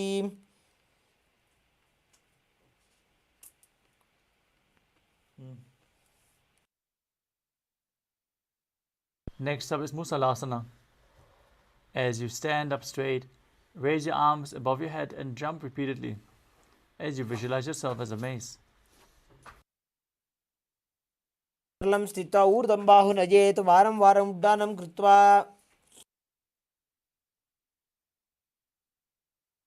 Next up is Utsheshakasana. From a standing position, pull one sole of one foot towards your chest. With the other leg, sit down and stand back up, alternating on both sides again and again as you gaze to your nose and visualize Swamiji in your inner space. एकैकं पादतलं कुक्षौ निधाय तिष्ठेत् उच्छीर्षकं भवति.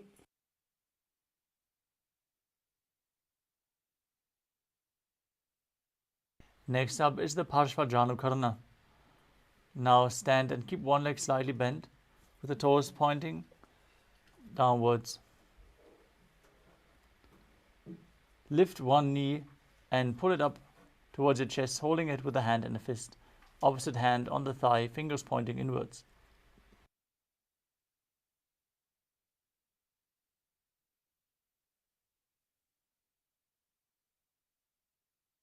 The next asana is Tandavasana. As you stand on one leg, you can hold weights if you want to intensify this asana. Extend your arms in front and the raised leg in front as well. As you visualize yourself fiercely dancing as Lord Shiva, sit down and stand back up on one leg. एकेन पादेन स्थातव्यं ताण्डवासनं भवति. Next up is Brahmanasana. As you place the left foot on the opposite thigh and stand erect on the mat like a rod, keep your hands by the side, visualizing Lord Brahma blessing you from within.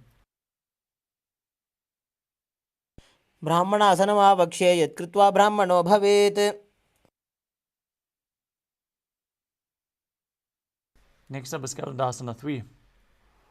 As you stand tall and step the left leg over and around the right knee, tucking the left toes on the other side of the right calf. Simultaneously cross the left arm below the right and join your palms together in Namaskara Mudra. Visualize yourself as Lord Garuda as you do so.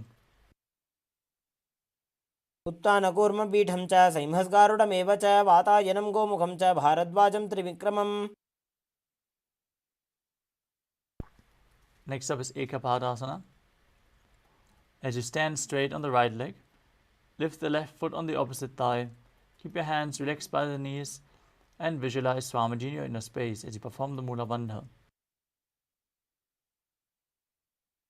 दक्षाङ्घ्रिं वामपादस्य जङ्घोपरि निधाय च.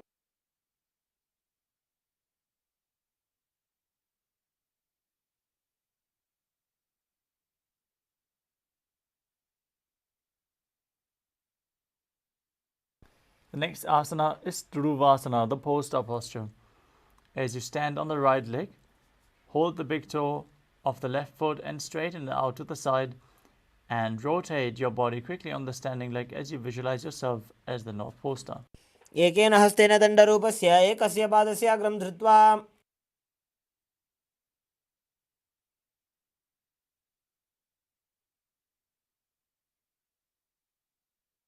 Next up is Trivikramasana. As you stand erect on the mat, bring one leg behind your neck. Stand tall as you perform the 3 steps of Lord Vishnu, standing, sitting down and standing back up in Trivikramasana. ग्रीवायां पादं संस्थाप्य स्थातव्यम् उत्थातव्यं त्रिविक्रमासनं भवति.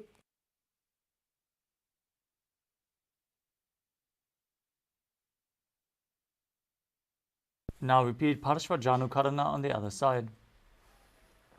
Pull the other knee in towards your chest with the hand in a fist.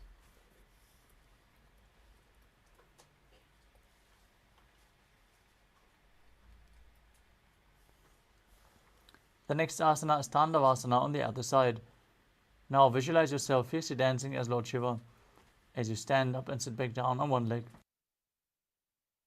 एकेन पादेन स्थातव्यं ताण्डवासनं भवति.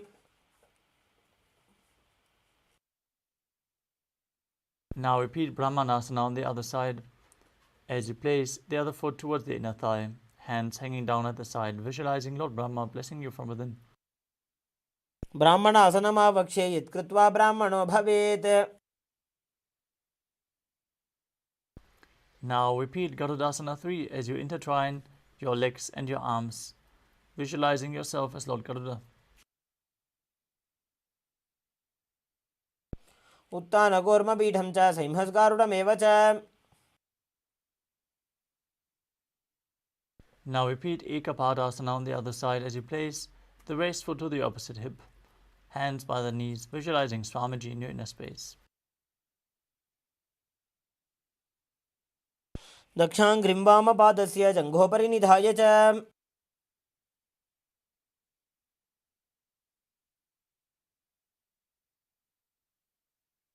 Now repeat Dhuruvasana, the pole-star posture on the other side, as you extend the opposite leg out and rotate on the standing leg. एकेन हस्तेन दण्डरूपस्य एकस्य पादस्य अग्रं धृत्वा.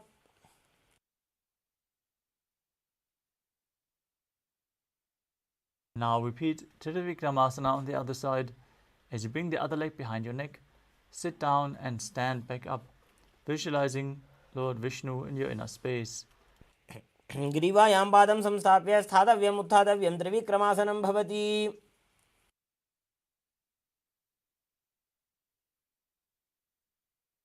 Next up is Samanaka Karana.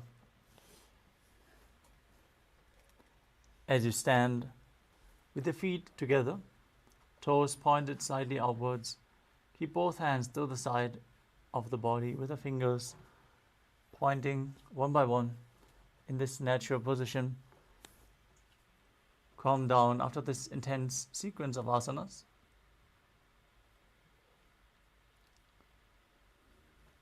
As we move on to the final 100 asanas of this sequence, we request all the participants to please switch on your cameras and be visible. Make sure your room is properly lit and your camera is adjusted properly so you're visible. Please follow the security guidelines. Let us move on to Gorak Anjali Asana. As you stand erect and then bend forward, bring both hands underneath the knees and interlock the fingers in Padasha Mudra. Sit in a squatting posture and then let the finger lock touch your navel. Visualize the great sage Goraknath, founder of the Natha Yoga Hindu Sampradaya. Perform the Jivachala Kumbhaka. Inhale deeply, hold your breath, and forcefully move the prana up and down and through your limbs, along with your mind, as you perform the Mula Bandha. प्रथमहि उभौ होये बाहुरी नीचौ पुनिहोवे. Next up is Kanchi Asana. As you insert your hands between the thighs and calves, wrap them around behind your butt, interlacing the fingers in Padasha Mudra. Keep your spine and chest straight as you visualize Swamiji in your inner space. ऊर्मध्यात् हस्तौ निवेश्य नितम्बं धृत्वा. Next up is Paidu Asana.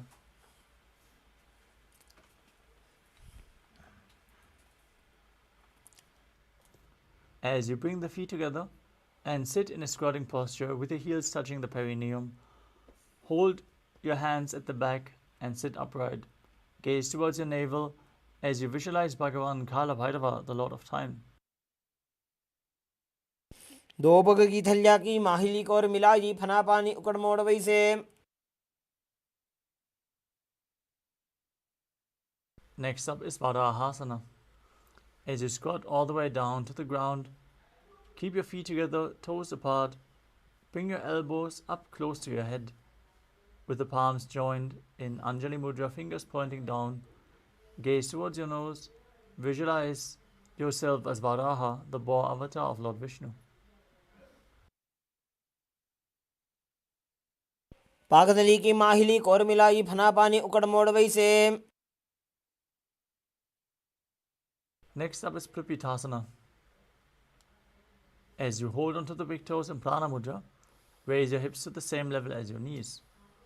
Visualize Swamiji in your inner space as you perform Jiva Chala Kumbhaka and engage Mula Bandha.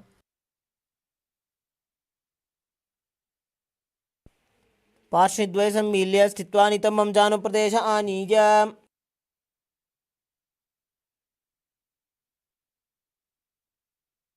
The next asana is Bakasana.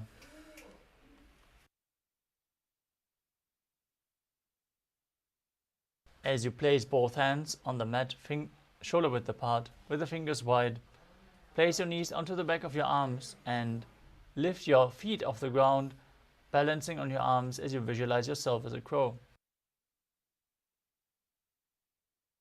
हस्ताभ्याम अवनिमवष्टभ्याम.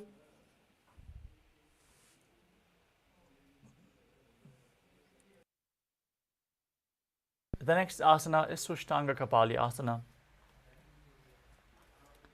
As you kneel down, place your head on the ground and spread your palms for support. Raise your body onto your head and bring your legs into Padmasana as you gaze through the nose and visualize Swamiji in your inner space. आसन को गुण कपाल आछो होई.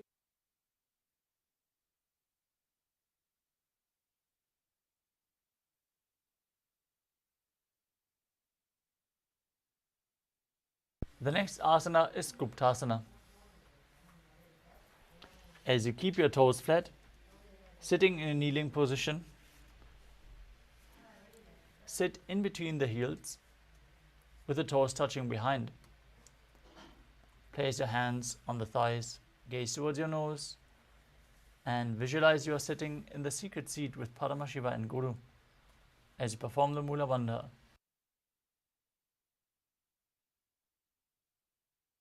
जानुर्भोरन्तरे पादौ कृत्वा पादौ च गोपयेत्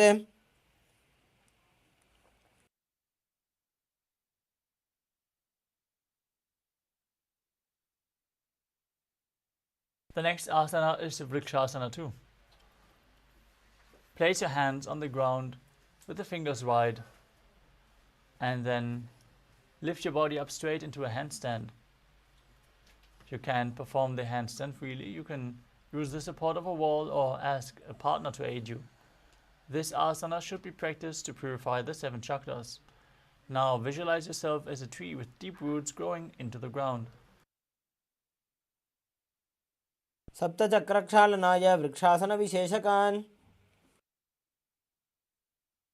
Next up is Shibu Asana. In the handstand position, move your hands and feet close together and gaze to your third eye. Visualize Tejas energy is flowing to your third eye and rejuvenating your body. द्वौपकजोडी Mahi गुल्फमिलाये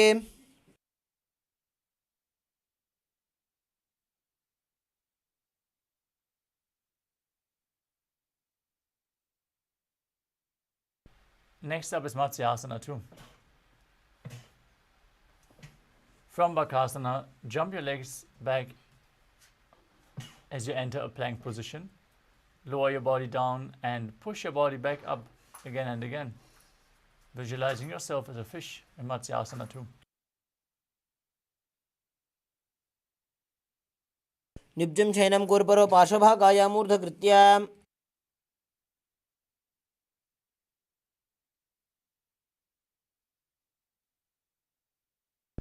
Next up is Salapasana too.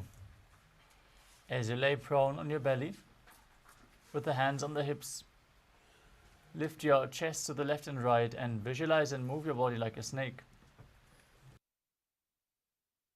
निब्जशयनं कृत्वा हस्तौ नितम्बं संस्थाप्य The next asana is Nidalambanasana. As you lay prone on your belly, with your hands in Padma Mudra, the lotus mudra, holding onto your chin. Place your elbows on the ground, stretch your toes back, and feel self-supported and completely independent in Nidalambanasana. कराभ्यां पङ्कजं कृत्वा तिष्ठेत् कूर्परयासुधीः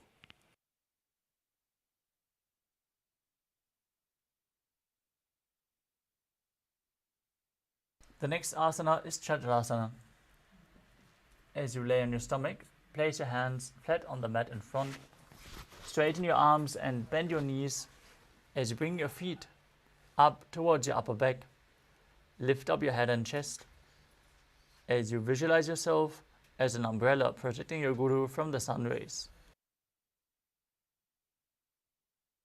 अध्यासनमस्थित्वा हस्ततलाभ्यां भूमिं धृत्वा The next asana is Vajrasana. As you sit on your knees with the tops of your feet flat on the mat, bring your butt onto the heels, stretch your arms in front, place with the palms facing down.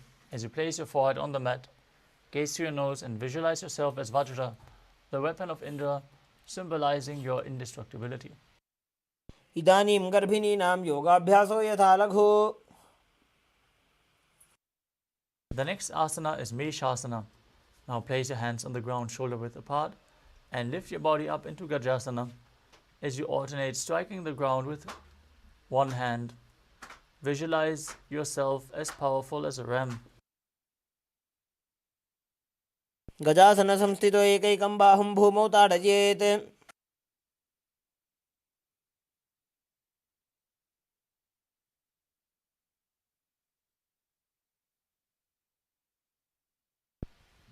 The next asana is Ajasana. From Gajasana, lift your legs into the air and slowly bring your forehead down to the ground as you visualize yourself as unborn, existing for all eternity. गजासनसंस्थितो पादद्वयमन्तराळे कृत्य मस्तकेन भूमिं स्पृशेत्.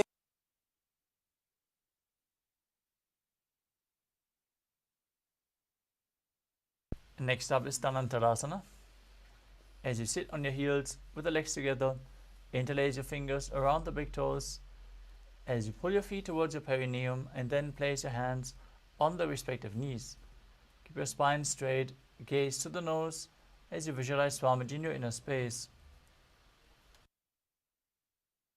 पूर्व विधि परिहाता की काकसीस्यो फणा शरा मोड़ी.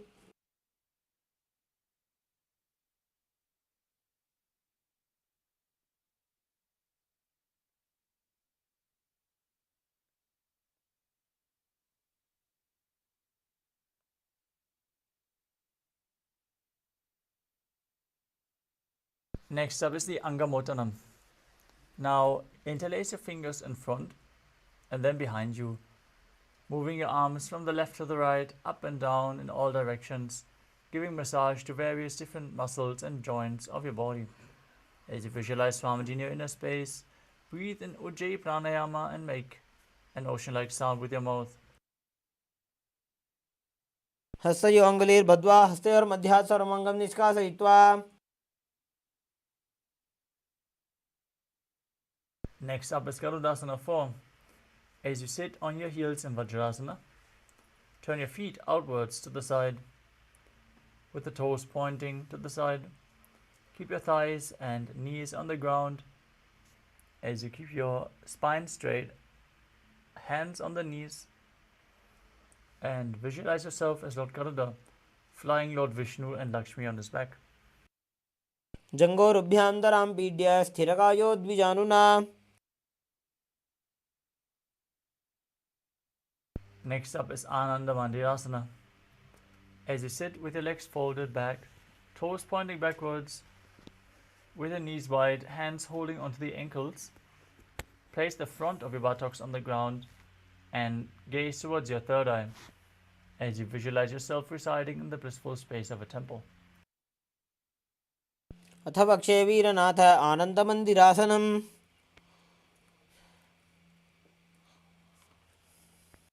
Next up is Mandukasana 2.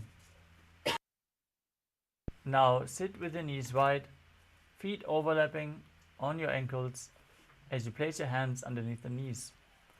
Gaze towards your nose as you visualize yourself as a frog and push your tongue up against the roof of your mouth in Manduki Mudra. Engage Uddiyana Bandha and Mula Bandha as you do so. पृष्ठं सम्पीड्य गुल्फाभ्यां जान्वङ्गे सबलयाकृतिः.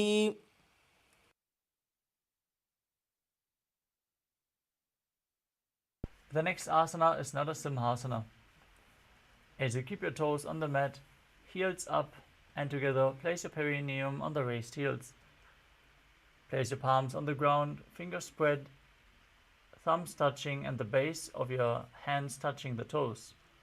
As you keep your arms straight, gaze towards your nose, stick out your tongue and exhale forcefully as you visualize Narasimha, one of the 10 avatars of Lord Vishnu. दो फणा पानी होय वैसे एड़ी दो गुदानी वैसे. Next up is Pishlakasana.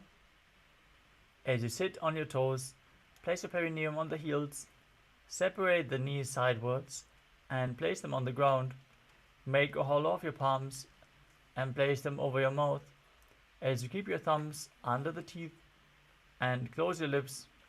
Gaze towards your nose as you inhale through the right nostril and exhale through the mouth in Bishtaka Pranayama. Visualize yourself as Devi, victorious over any fears you might have. दो पका की एड़ी जोजी गोड़ा फनोबान अपनी होई.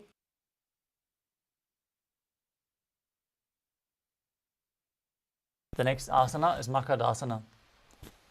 As you keep the soles of the feet together, the top of the feet on the ground, sit on your heels and bend your elbows, bringing the fingers towards your armpits. Imitate as if you are a monkey scratching yourself. As you visualize yourself as a playful monkey, gaze to your third eye and perform the Mula Bandha. दोवु पगदली संपुटाने तिनिकी पिष्टि Bhumi परिठाने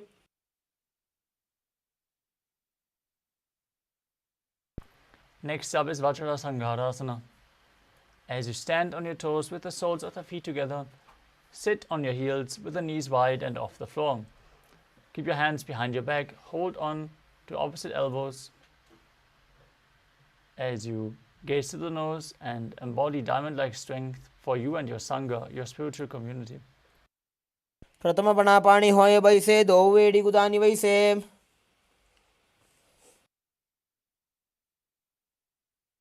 Next up is Kanjanasana.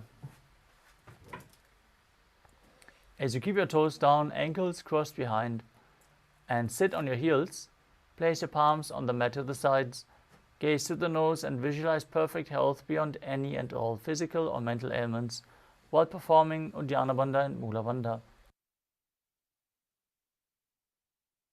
खञ्जनासनमावक्ष्ये यत्कृत्वा सुस्थिरो भवेत्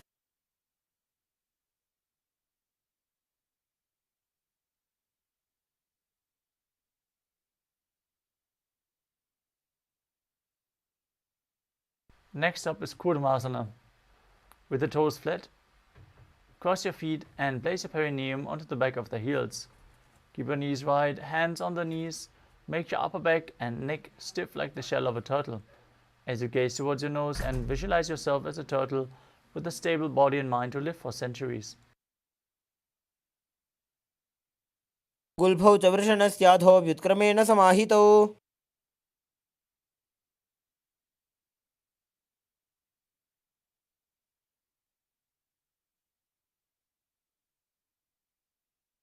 The next asana is Yogasana. From the same position, relax your upper back, gaze to the nose and visualize Swamiji in your inner space.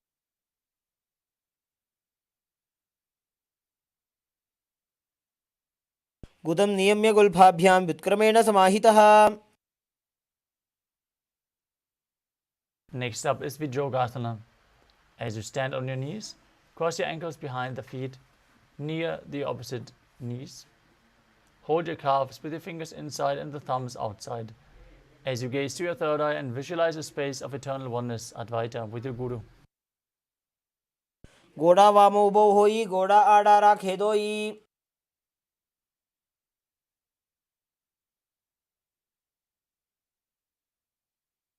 Next up is Ushtrasana 2. In a kneeling position, bend backwards and hold your ankles with your hands.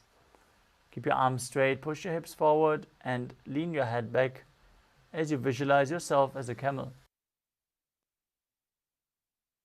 मेरुदण्डग्रन्थिदाढ्य संविपादयिषु पुमान्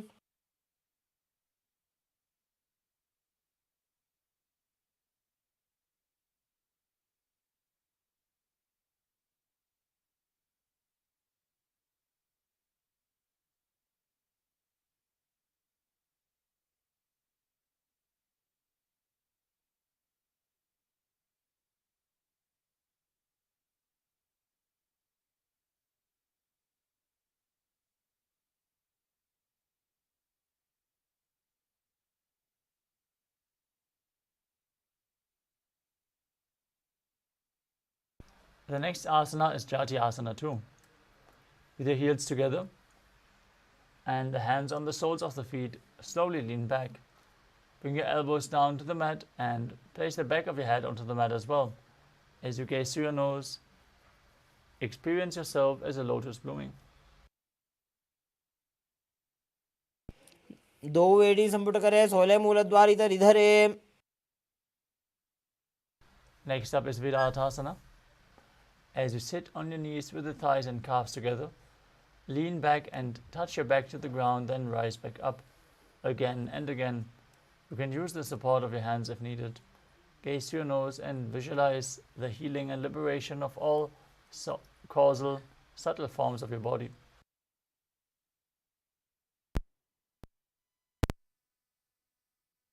जंगा पृष्ठभूमो निधाय जंगोदरयोः ऊरुनी संस्थाप्य Next up is Kapotasana. From Vidatasana, raise your hips higher. Bring your forearms to the mat and hold the back of your heels. Bring your head in between the feet as you visualize yourself as a beautiful dove.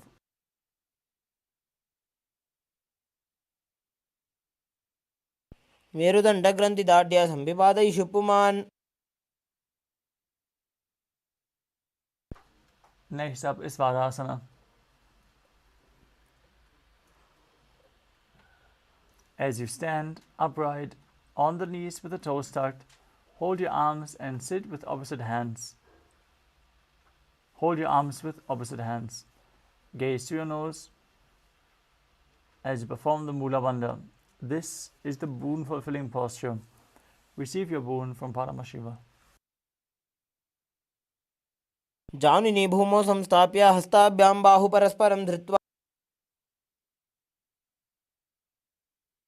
The next asana is Varahasana too.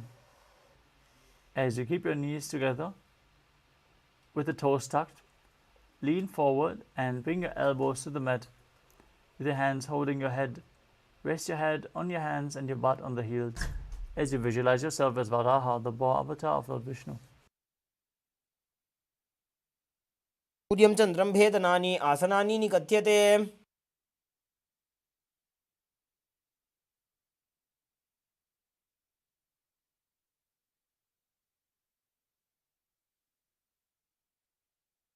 The next asana is Mundasana.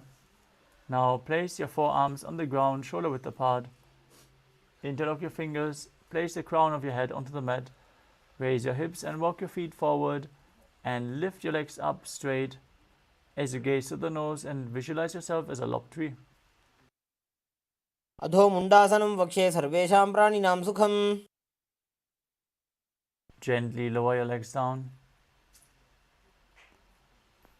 as you enter Andhasana. Now kneel down, place your head in between the knees. Hold your head with both hands and place the elbows outside of the knees. Gaze to your nose and visualize Swamiji in your inner space. प्रथम पगतली समटहरावे कोरमा हिलियुभे मिलावे. The next asana is Viparita Shalabhasana. You can hold weights if you want to intensify this asana. Now lay down on your belly with the arms extended straight out. Lift your thighs, arms and chest off the ground as you visualize yourself as a locust. Calmly breathe in Sahadra Kumbhaka. प्रभासन भेदाश्च नटभेरुण्ड नामके. Now place your forehead on the ground and your hands beside the hips with the palms facing down. As you lift your feet up together, visualize a skull representing the mind with purified thoughts and a strong will to attain enlightenment in Kapalasana. कपालं भूमौ निधाय ऊर्ध्वं पादौ नयेत् कपालासनं भवति.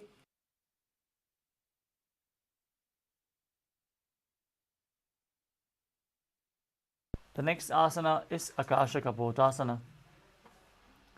As you lay down on your stomach, bring your hands to the back and lift your legs up over your head, slowly placing the feet in front of the head as you keep the palms flat on the mat behind. Visualize yourself as a free and open dove. उष्ट्रासने स्थित्वा चरणौ भूमेरुत्थाप्य.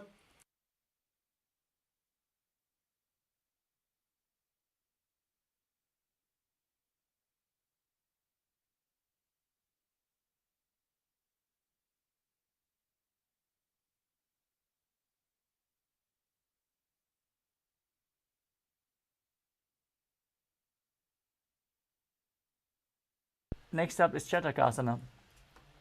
As you sit on the knees, bring your chest down so your navel touches the knees. Keep your hands flat on the mat, forearms on the ground. As you are sturdy and visualize yourself as a sparrow in Chatakasana. कूर्परपर्यन्तौ हस्तौ धरामवष्टभ्य. Next up is Vrishikasana too.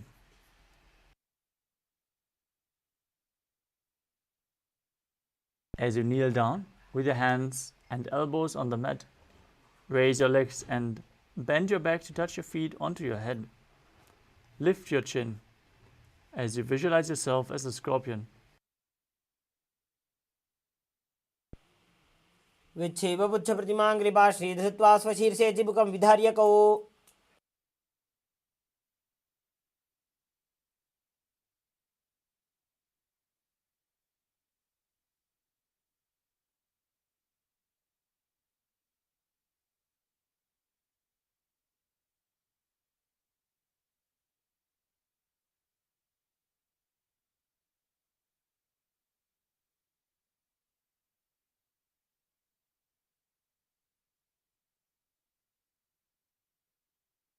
The next asana is Vrishasana. As you place your perineum down on the right heel, keep the left foot outside the hip with the ankle to the side. Place your hands on the mat in front. Visualize yourself as a bull as you perform the Mula Bandha and start breathing in Antaranga Kumbhaka.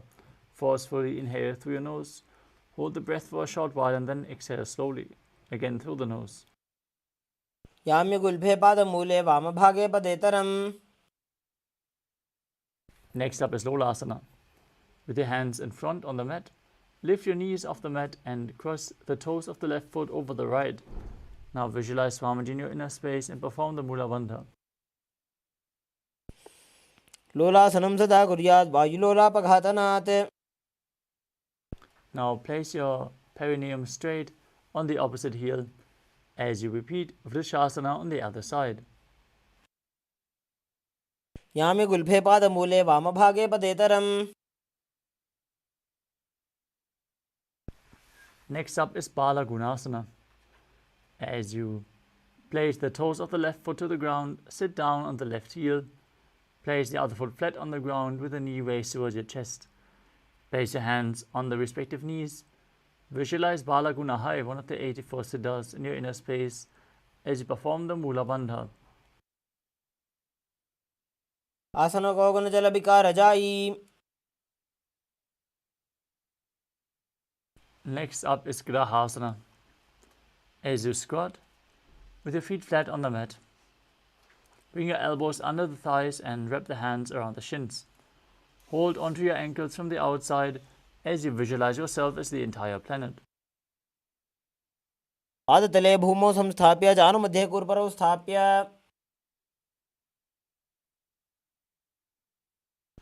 Next up is Balagunasana on the other side.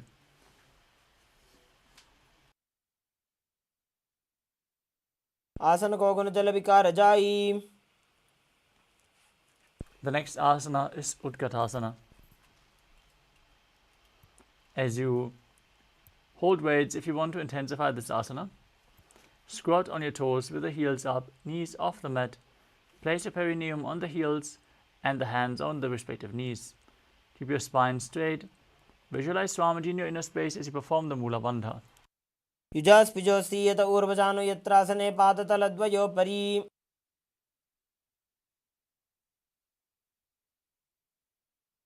Next up is Vajrasanghara 2. As you sit on the toes with the perineum on the raised heels, keep the soles of the feet together, knees spread, and hold your elbows behind your back. Visualize Swamiji in your inner space as you perform the Mula Bandha. प्रथम पणापाणि होय जैसे दो वेड़ी गुदानी वैसे The next asana is Anilasana.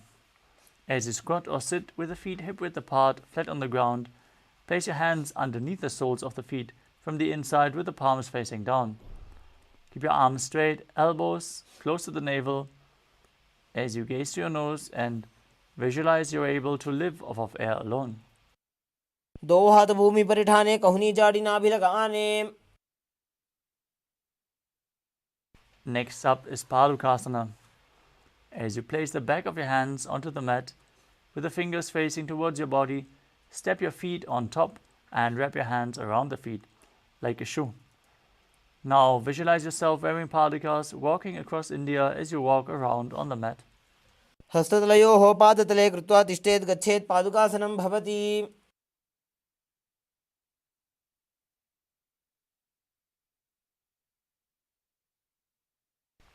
Next up is Kukuranasana. As you place your palms on the mat and raise both feet upwards into the air, let them fall back down again and again, visualizing yourself as a rooster. हस्ततले भूमौ कृत्वा पादतले च ऊर्ध्वमुड्डानं कृत्वा. The next asana is Viparita Nrityasana. As you place your hands on the mat shoulder width apart, raise your legs upwards into a handstand and move around on two hands dancing. As you feel yourself become free of all inhibitions. हस्ततलाभ्यां भूमिं वष्टभ्य ऊर्ध्वपादाग्रे कुर्वन्.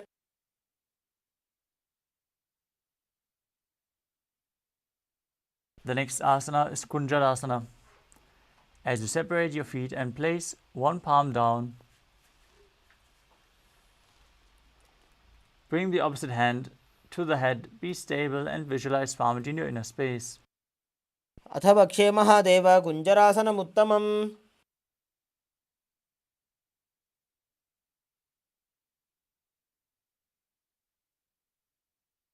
Now exchange the position of your hands and repeat Kunjarasana on the other side.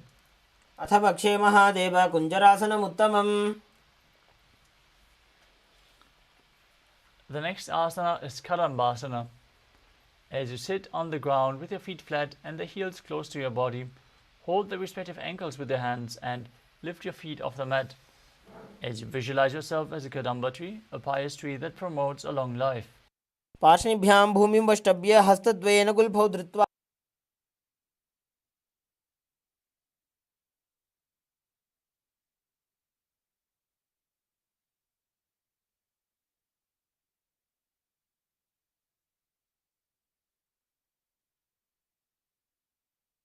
The next asana is Pavanamuktasana. As you sit with your heels at the perineum, hold your knees with your hands and press them towards your chest as you visualize any excess vata being released from or balanced within your system. द्वयोस्तु पादयोः पाणिं लात्वा स्वस्वनितम्बके. Next up is Chakrasana. As you sit and lift one leg behind your head, place both hands flat on the mat and extend the opposite leg up towards the sky. As you lift your body up and gaze towards your third eye, visualizing yourself as a powerful source of energy.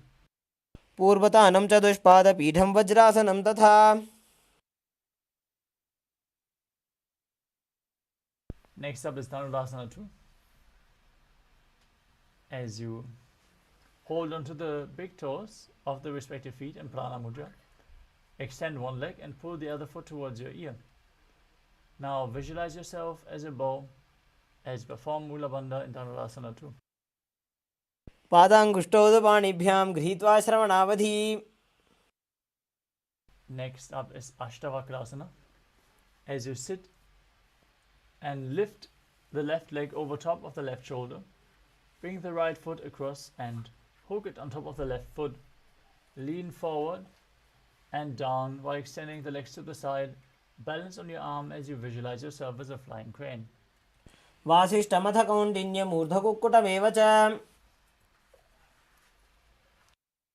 The next asana is Pranasana.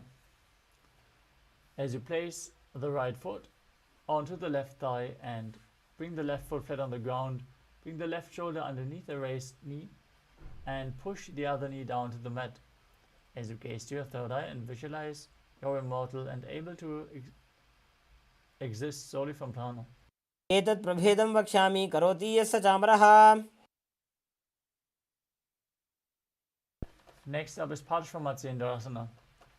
As you place the right foot at the roof of the left thigh and then step the left foot over top of the right knee, bring your arm underneath the raised leg and interlock your fingers behind your back. Twist your body as you gaze to your third eye and visualize Sage Matsyendranath, the master of Hatha Yoga.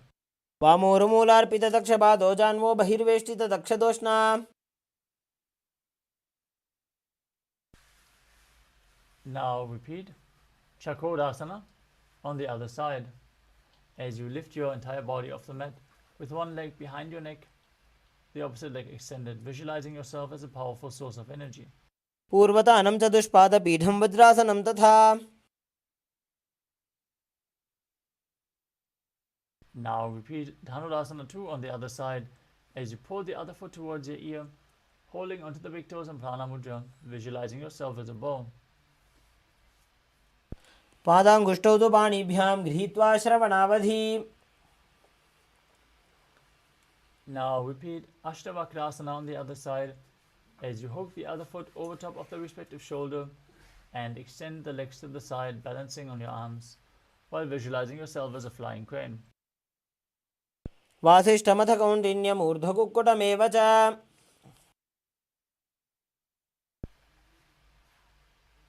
Now repeat Pranasana on the other side as you place the left foot on the right thigh and raise the right knee. Bring the right shoulder underneath the raised knee. Press the left knee down to the mat and visualize you are immortal and able to exist solely from prana.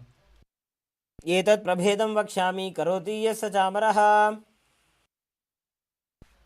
Now repeat Parshvamatsendrasana with the other foot against the outside of the hip, opposite foot stepped over top of the knee, hand underneath the knee, fingers interlocked behind your back, twisting the body intensely as you gaze to your third eye and visualize Sage Matsendranath.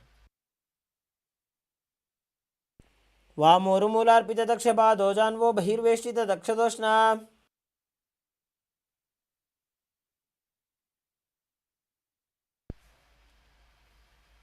Next up is Ardha Paschimottanasana. As you keep one leg straight and press the perineum with the other heel, lean your chest forward and down and hold onto the front foot with both hands. Bring your head towards the knee. Visualize Swamiji in your inner space and perform the Jivachala Kumbhaka, holding the breath and moving the prana up and down and through your limbs by your will. एकं पादं प्रसार्य एकं पादस्य पार्श्वनासीवनी सम्पीड्य. The next asana is Kraunchasana. As you place your left ankle outside of the hip, hold the sole of the right foot and lift the leg upwards towards your forehead. Keep your knees straight, gaze to the nose and visualize yourself as a crane. वासिष्ठमथ कौण्डिन्यमूर्ध्वकुक्कुटमेव च.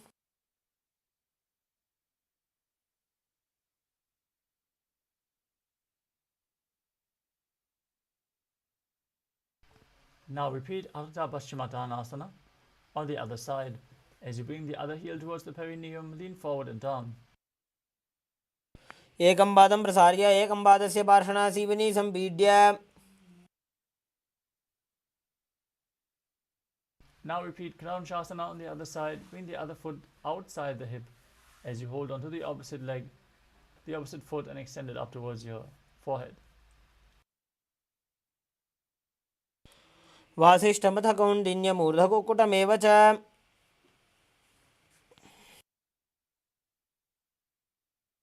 The next asana is Swastikasana. As you sit with the soles between the thighs and calves, keep your spine straight, palms resting on the knees. Gaze towards your nose and embody peace, well-being, good fortune and prosperity as you visualize a swastika.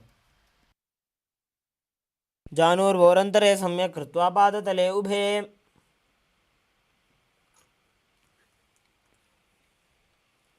Next up is Gorakshasana. Keep your feet in the same position and cover your heels with the respective hands.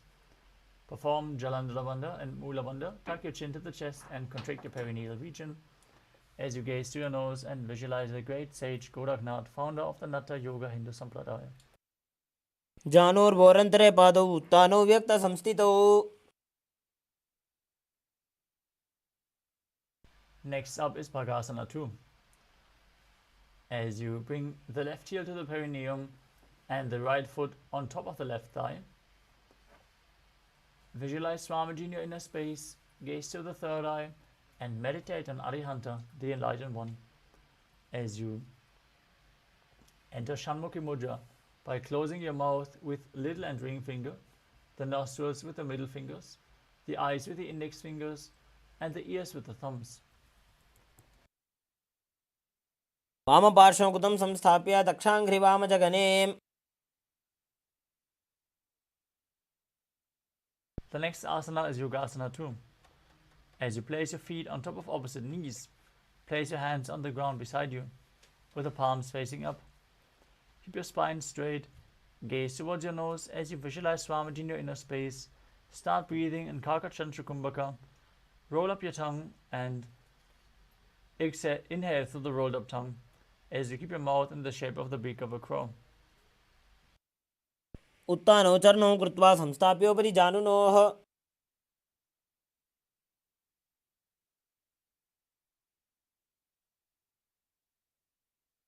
Next up is Urdhva Kukutasana.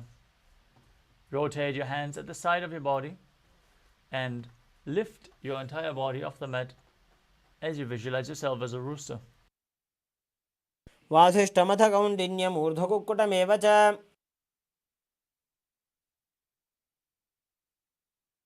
Next up is Siddha Haratali Asana. From Padmasana, insert both hands through the knees and place them on the mat. Avoid lifting your body up.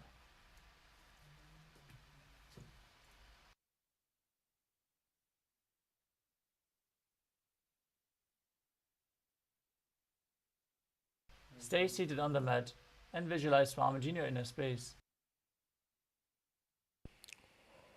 प्रथम पद्मासन को करे, हस्त दो गोड़ासन दिधरे. The next asana is Hamsasana. From the same position, push your hands into the ground and lift your body off the mat. Gaze to the nose and visualize yourself as an elegant swan. Kukkutasana स्थित्वा स्कन्धपर्यन्तं ऊरोनि नीत्वा.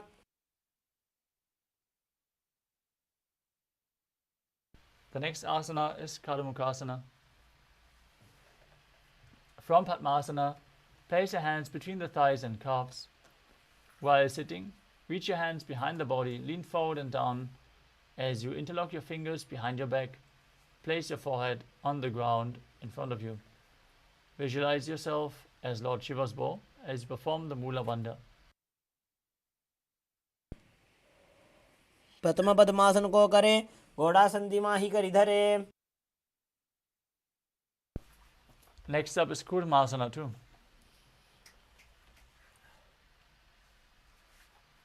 From Padmasana, insert both hands through the thighs and calves. Bend your elbows and hold the respective shoulders with your hands. Visualize yourself as a turtle having a stable body and mind to live for hundreds of years. दाई जंग पर दक्षिण बावा, दाई जंग पर by ल्यावा.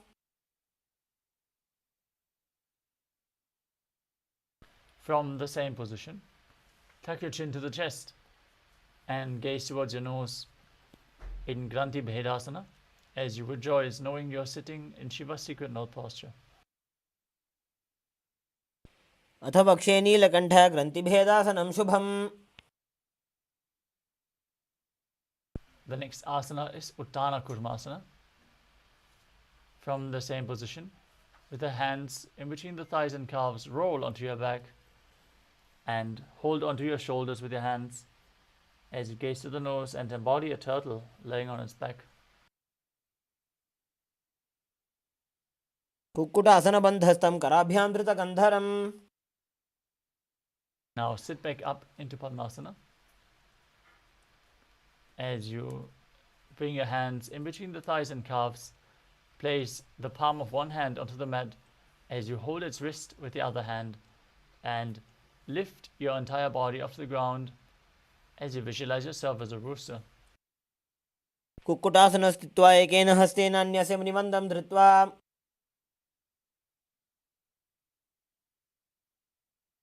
Now place the other hand flat on the mat as you lift your body up, repeating Pangu Kukutasana on the other side.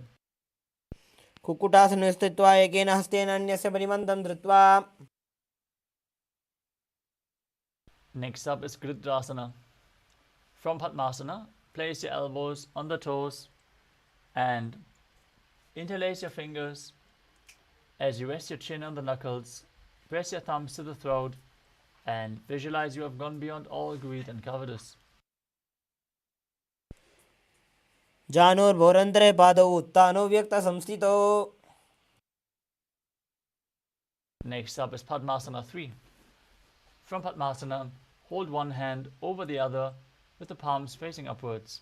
Keep your spine straight, engage all three bandhas as you gaze to your nose and visualize Swamiji. उत्तानौ चरणौ विधाय विधिवच्छक्तिस्थितौ योगिरात्. Next up is Padmasana 4. From Padmasana, place your palms flat on top of the knees. Keep your spine straight, gaze to the nose and visualize Paramashiva in your inner space as you perform the Mula Bandha. एतत् पद्मासनं कुर्यात् प्राणवायुप्रसिद्धये.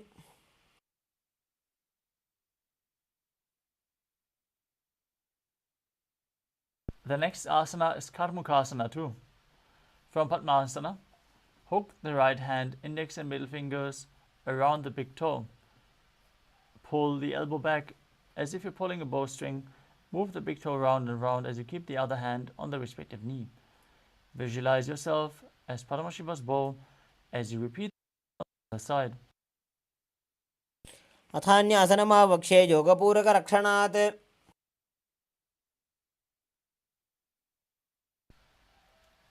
The next asana is Karmukasana 3. From Padmasana, cross your arms behind your back and hold onto the big toes in Prana Mudra. Inhale through the tongue, straight in like an arrow in Kakachantra Kumbhaka.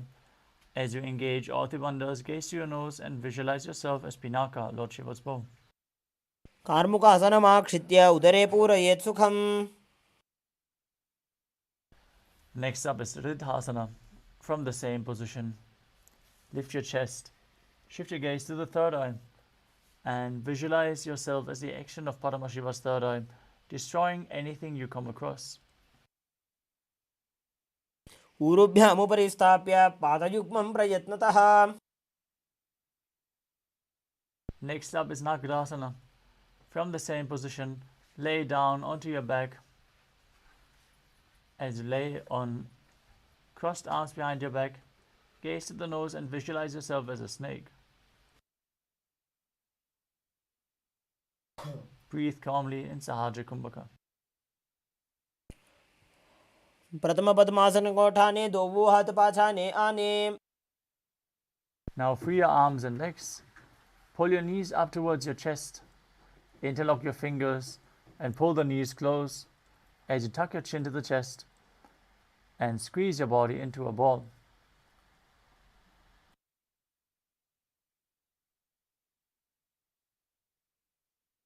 वेत्रासने स्थित्वा हस्तपादान् निष्कुष्य. Next up is Urdhva Bhavanasana. As you lay on your back, with your knees raised, feet flat on the ground, interlock your fingers behind your neck. Gaze towards your nose. Visualize Swamiji in your inner space as you perform Sahaja Kumbhaka, calmly, breathing through your nose. प्रथमे सूधो San करावे घोड़ा उभा राशि मिलावे.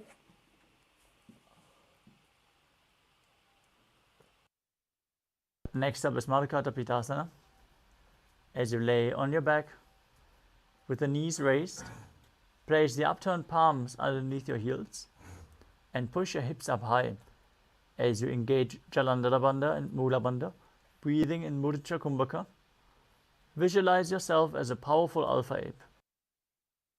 उत्तानशयनं पादतले उत्तानहस्तयोः स्थापयेत्. Next up is Uttana Shikhi Pitakasana. As you lay supine, raise your hips and support your hips with your hands placed at the waist. Keep your elbows on the ground, bearing the weight of your body. As you tuck your chin to the chest, engage the Mula Bandha, gaze through your nose and visualize Swamiji in your inner space. जङ्घोरुबलहीनश्चेत् उत्तानशिखिपीठकम्.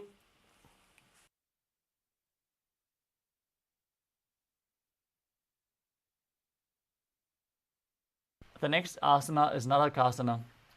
As you lie supine, raise your hips and legs up and keep your arms flat on the mat. As you visualize blissfully traversing Naraka Loka unscathed, perform Jalandhara Bandha and Mula Bandha. ग्रीवाकण्ठेन भूमिं विष्टम्भ पादाग्रद्वयमूर्धमुत्रजेत्. Next up is Naukasana. From Narakasana, bring your hands to the lower back, keep your elbows on the mat and raise your legs up straight. Then slowly angle and lower your legs as you keep your core engaged. Visualize yourself as a boat crossing the ocean of samsara. नौकावत् स्थित्वात् ऊर्ध्वं पादाग्रद्वयं नयेत्. Now bring your arms back on the mat flat. As you keep the legs straight, visualize yourself as the Kailasa flag, respected across all nations, in Dvajasana. तिर्यन्नौकावत् ग्रीवापृष्ठगूर्परैः भूमिं वष्टभ्य. Now lower your body down into the final asana of the sequence, Mritasana. Lie supine, completely relaxed. Keep your hands at the side of your hip, palms facing up. Perform Shakti Chalan Mudra as you pull the Kundalini Shakti up from the Mooladhara to the Sahasrara. Visualize your body as dead, and Swamiji, the Supreme Pontiff of Hinduism, is liberating you. Internally chant the Mahavakya, Om Nithyananda Paramashivoham. उत्तानं शववद्भूमौ शयनं तु शवासनं. शवासनं श्रमहरं चित्तविश्रान्तिकारणम्.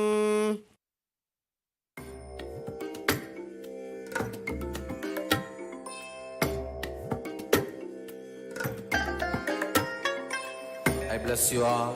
Let you all open all your three eyes and manifest the powers of Mahasadashiva. Om Nithyananda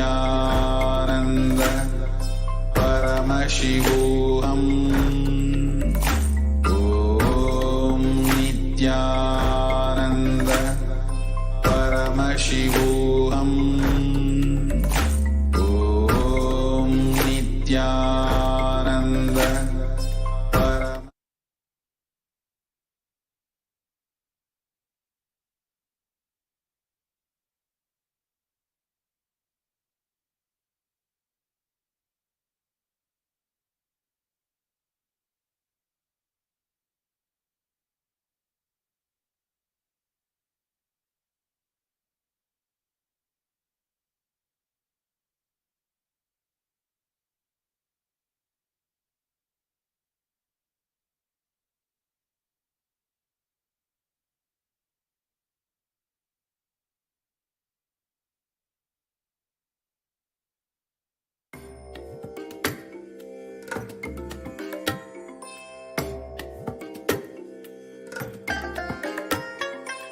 I bless you all. Let you all open all your three eyes and manifest the powers of Mahasadashiva. Om Nithyananda Paramashivoham. Om Nithyananda Paramashivoham. Om Nithyananda Paramashivoham. Om Nithyananda Paramashivoham. Om Nithyananda Paramashivoham.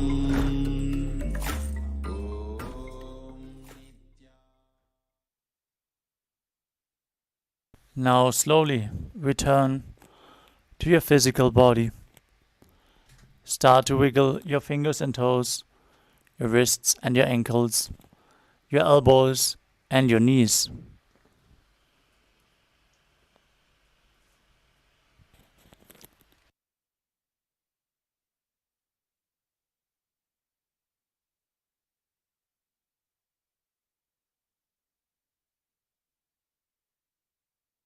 Encircle your knees with your arms and rock your body from side to side. As you get ready,